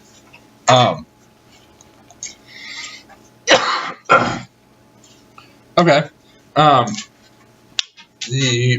What is the purpose of risk management? So risk management is basically thinking about here's the various different things that can go wrong. So inevitably something bad happens, and you want to assess here's the risks that our project faces, so then you can choose how to mitigate them. So the thought here is that if you're informed, then you're able to take actions and prioritize dealing with the most significant risks.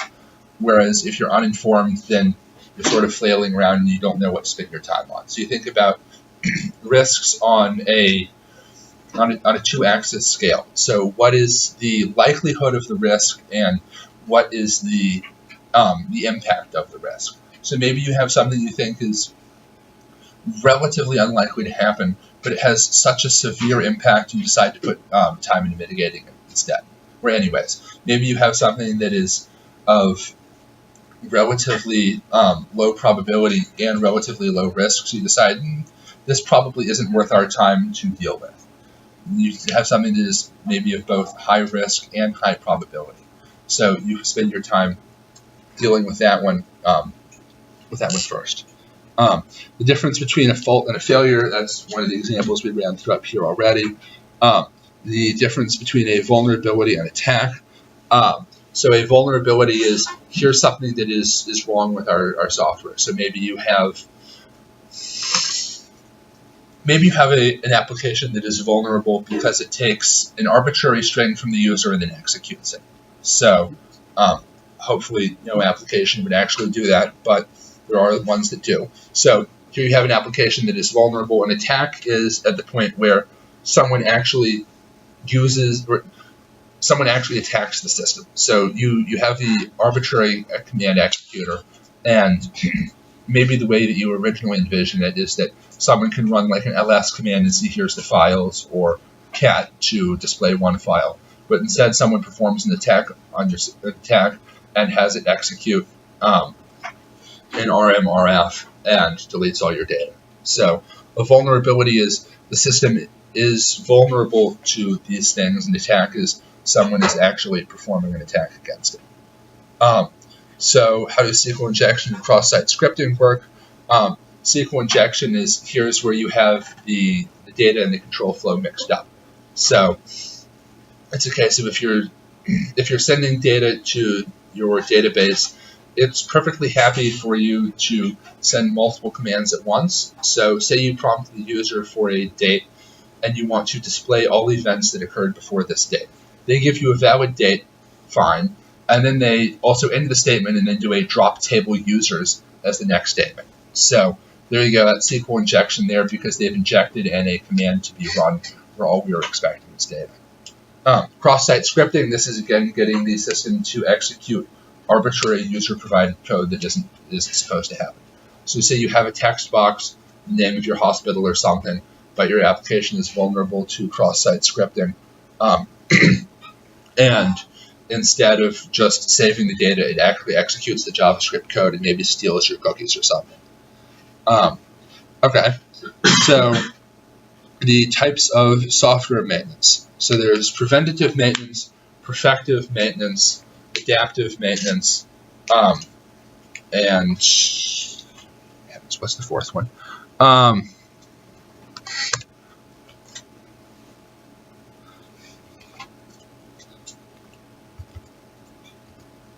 Right, corrective. Okay, so preventative maintenance is dealing with something before it can be an issue.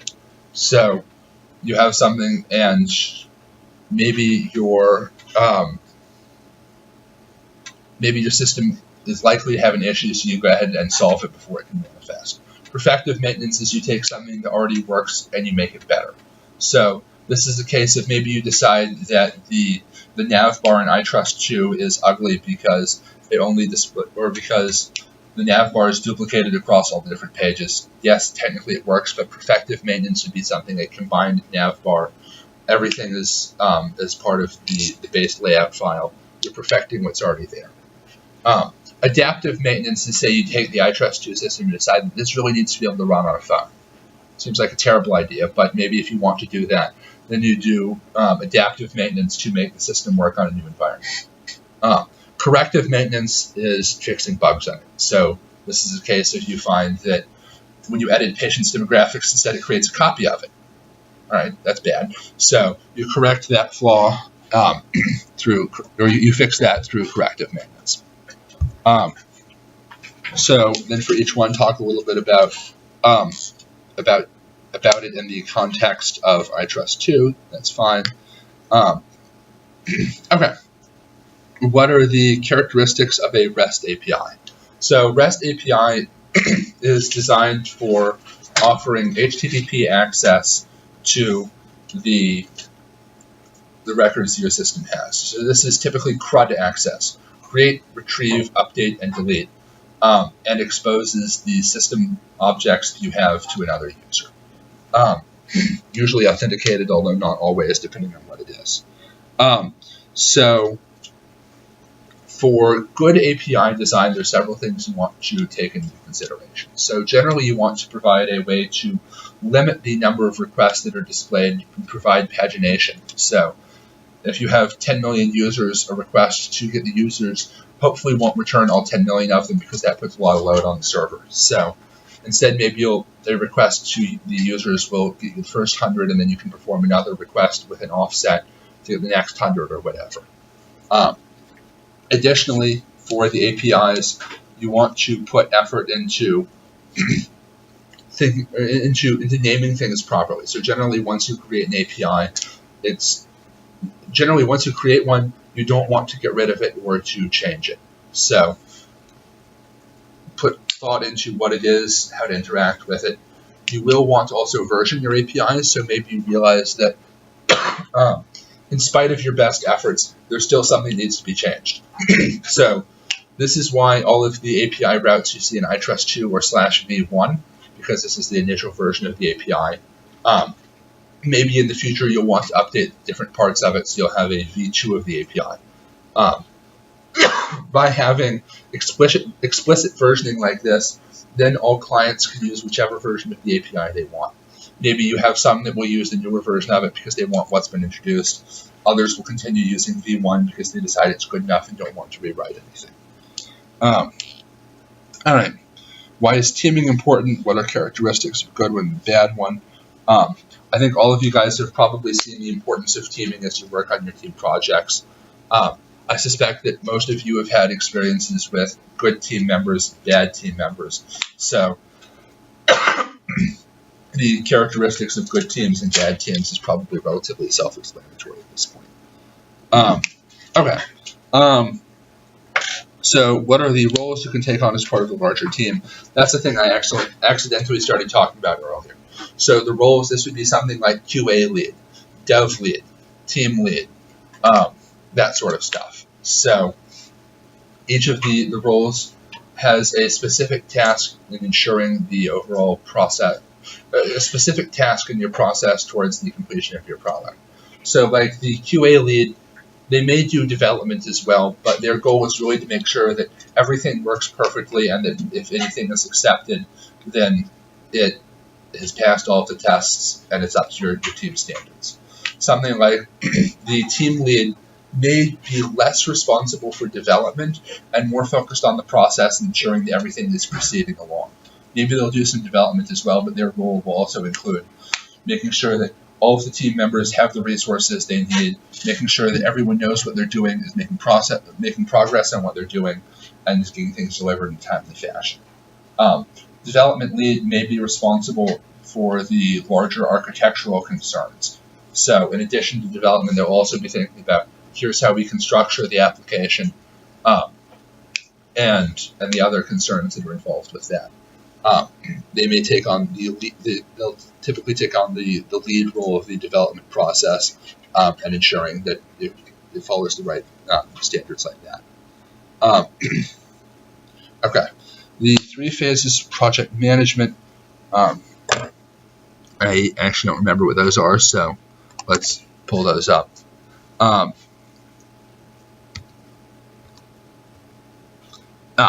Right. Okay. So the 3 phases. So the planning is, here's where we assess what needs to happen. The execution is you then do what needs to happen, and the control is you see, okay, it's sort of a retrospective of what worked and what didn't. So the planning is you think about, we're going to implement this, and you do your design, and think about how are we going to design our system based on the requirements. Then you execute your plan after that, and then you start to think about, okay, what worked and what did not work so well. So typically at the end you'll have some sort of retrospective where you look at, okay, this is the process we followed, these sorts of things worked really well, these sorts of things did not work well. You can continue on with the things that worked the best, and if things didn't work quite as well, you can fix them or drop them. Okay, velocity is basically the rate you move at when, or the rate at which you're accomplishing what needs to happen. So this is usually done in terms of story points accomplished per week or hours of work accomplished per week. So maybe you have 160 story points worth of work for a project, and you have 4 weeks to get it done. That's going to require an average of 40 story points worth of work per week. Maybe for the first week you're not very productive, you're getting up to speed, you only get 20 points worth of work done, so you have a relatively low velocity. You have to make up for that in the next week, or the next weeks, trying to catch up with what didn't happen originally. This is useful because it helps you see, are you on track with stuff or not. Just 1 second, man.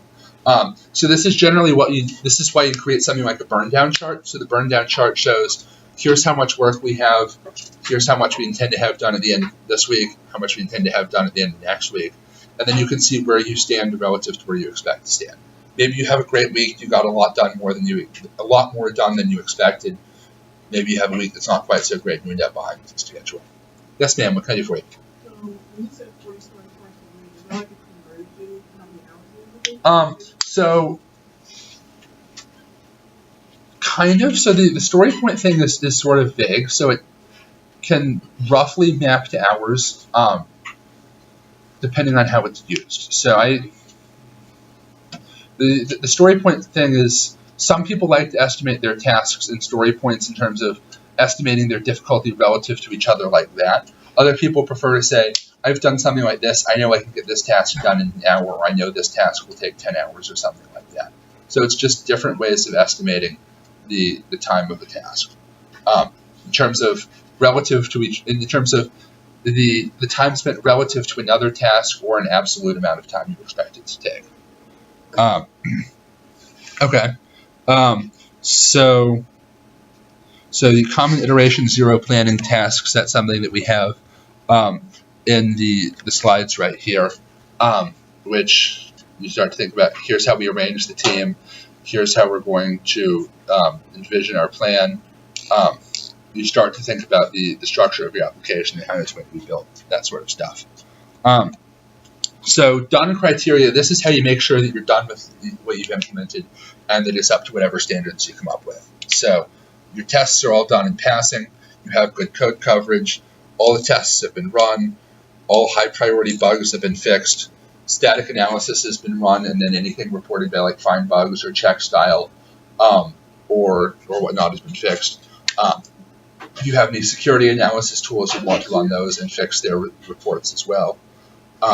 Any documentation that's necessary is complete, something like your user's guide, your developer's guide. So the done criteria is, the purpose of it is making sure that we have accomplished what needs to be accomplished, and our application is done, ready to ship, or at least under the iteration. Okay. What is the cost of software quality? Okay, so this is like the economics of thinking. In an enterprise environment, you're generally building software because it delivers some sort of business value and it's worth your salary to do so. So it's not just a case of building things because it seems like it would be fun, but because something is necessary. And then the various different costs here is other things that can show up with it. So if something bad happens, maybe there's a bug in your application, someone exploits it, or it just fails, what is going to be the cost of finding what happened, fixing it, getting things redeployed? Appraisal cost, so that's the cost of basically doing the QA and finding any of the bugs in it.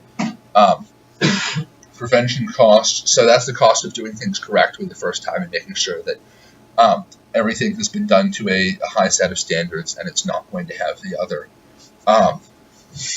other issues in it. So it's sort of in reverse order in terms of how you consider it. So this is, you make sure you do it right. This is, you test it to make sure that everything seems to be working fine. And this is, if something bad happens, what's the cost of getting everything fixed and ready to go again? Okay, so what is privacy? So this is the notion of keeping information protected when it ought to be. So we all have a reasonable expectation that our private information is not just going to be publicly displayed. So maybe you go to the doctor, they record all sorts of information. This information is generally considered private information, and they'll do their best to keep it protected. They won't just have a web directory where all patients' records are available. So there's various different types of information that can or cannot be collected about stuff. So maybe location data, medical data, financial information, all sorts of stuff that many people would consider private information they want protected. A privacy policy basically discloses, here's how the company intends to collect information about you and what will be done with it. It's basically letting you know, here's what's happening, here's what we will be doing, here's what you can do in response to this. So it's the thought that maybe you want to opt out of some of the data collection and in exchange get slightly less service from them. So privacy policy is important because many people like to know what data is going to be collected, how it's going to be used. Maybe you're happy to disclose data for some purpose, but you wouldn't want it used for another.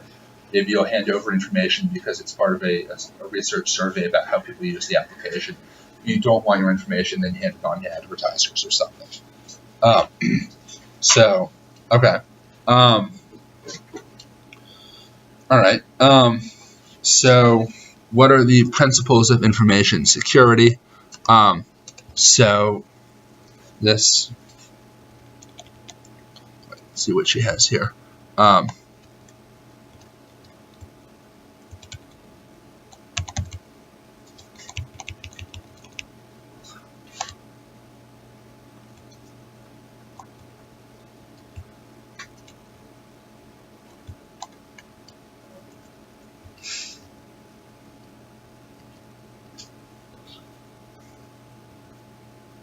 All right.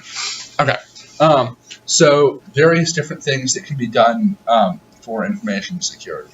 So the first is confidentiality. So this is ensuring that any data that you entrust someone with is protected and not disclosed. So maybe you let someone, or maybe your phone has tracking on it, and this can be used to see where you are and whatnot. But and this sort of location data is used for maps so you can get turn-by-turn directions or something. But maybe you don't want all of this information just publicly broadcasted to everyone. Integrity is that data that is stored is protected against modification or deletion. So no unauthorized user or no unprivileged user shouldn't be able to just mangle your data without reason. Then availability is that the system will remain available and ready to use. So if you have something that is, or if your system is vulnerable to a denial of service attack, so something like, if it's vulnerable to a denial of service attack, then it is relatively easy for someone to render it unavailable by sending too many requests, overwhelming it with stuff. Unfortunately, protecting against denial of service, and particularly distributing denial of service attacks, is difficult. But these are at least the principles of what you want to achieve here. So keep data secure, so that's confidentiality. Don't let it be tampered with, integrity, and keep the system up and available when users want to use it. Okay, so microservices. So this is taking your application, you break it apart into lots of different services. Each service does one thing for your application, hopefully as well as it can. You write your microservices in whatever language is best suited for the application. You can scale them independently as is necessary based on the load. Typically, the microservices will communicate with each other via the APIs, usually like an HTTP REST API because that's become the industry standard. Okay. Infrastructure management. So this is like how you take your application and you think about actually deploying it in the real world. So you can have DNS services, which takes an incoming request to your website, turns it into an IP address. Load balancing that ensures that if you have multiple servers, then the one that is facing the lightest load receives the request. Content delivery networks. This is something like taking your JavaScript libraries, your images, your CSS, sticking it with another service that is specifically designed to handle high load to relatively static resources. Cache is something that will sit between your database and your application server. So instead of making a request to an on-disk database, it's served out of an in-memory cache because it's much faster. Availability zones and regions. So this is the notion of you generally won't just want your only data server located in Raleigh. Maybe you'll have multiple availability zones in case something bad happens to one of them. You'll have regions distributed around the globe. One in Raleigh, one in Berlin, one in Shanghai, one in Mumbai, something like that. You scatter them around so then the user can use which one is closest to them for better latency.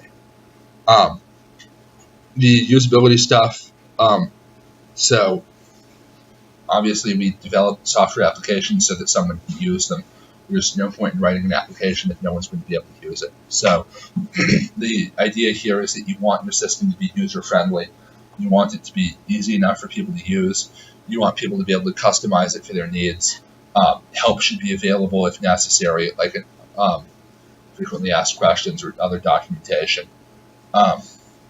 I don't remember all the details of this because, again, the usability stuff is relatively new, but I think it's in the lecture slide. So the notion is we don't just write software in a vacuum. We write software so that someone can use it, and we want the software to be reasonably accessible so that different people with different skill sets can use it and get the most out of it. So I think that's everything on the study guide. Now that we've gone through all that, are there any questions? No? Still nothing? All right. Well, if there's no questions, then yes, ma'am. Is it gonna be like double the length of the midterm, or? So it's longer than the midterm. I'd say you should maybe plan on somewhere between 50% longer and twice as long. So the midterm was 1 hour and 15 minutes. For this one, you have 3 hours. It's definitely not 3 times as long. I'm not sure it's even twice as long. But you have the entire 3 hours to do it as specified here. So it's 3 hours, it's closed book, it's closed notes. You can take 3 hours as is necessary.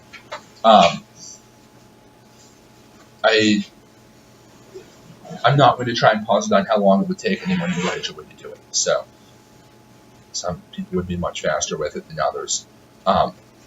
So maybe 2-ish, something like that. Somewhere between 50% longer and twice as long is, I think, a reasonable thing to plan for. All right. Well, if there's no more questions, then good luck to everyone. Was it cumulative?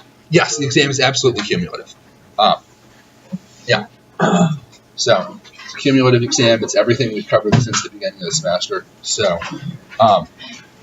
and that's sort of represented on the study guide here. The study guide is here's everything we've done all semester. You've seen a lot of this stuff before as well. So, yep.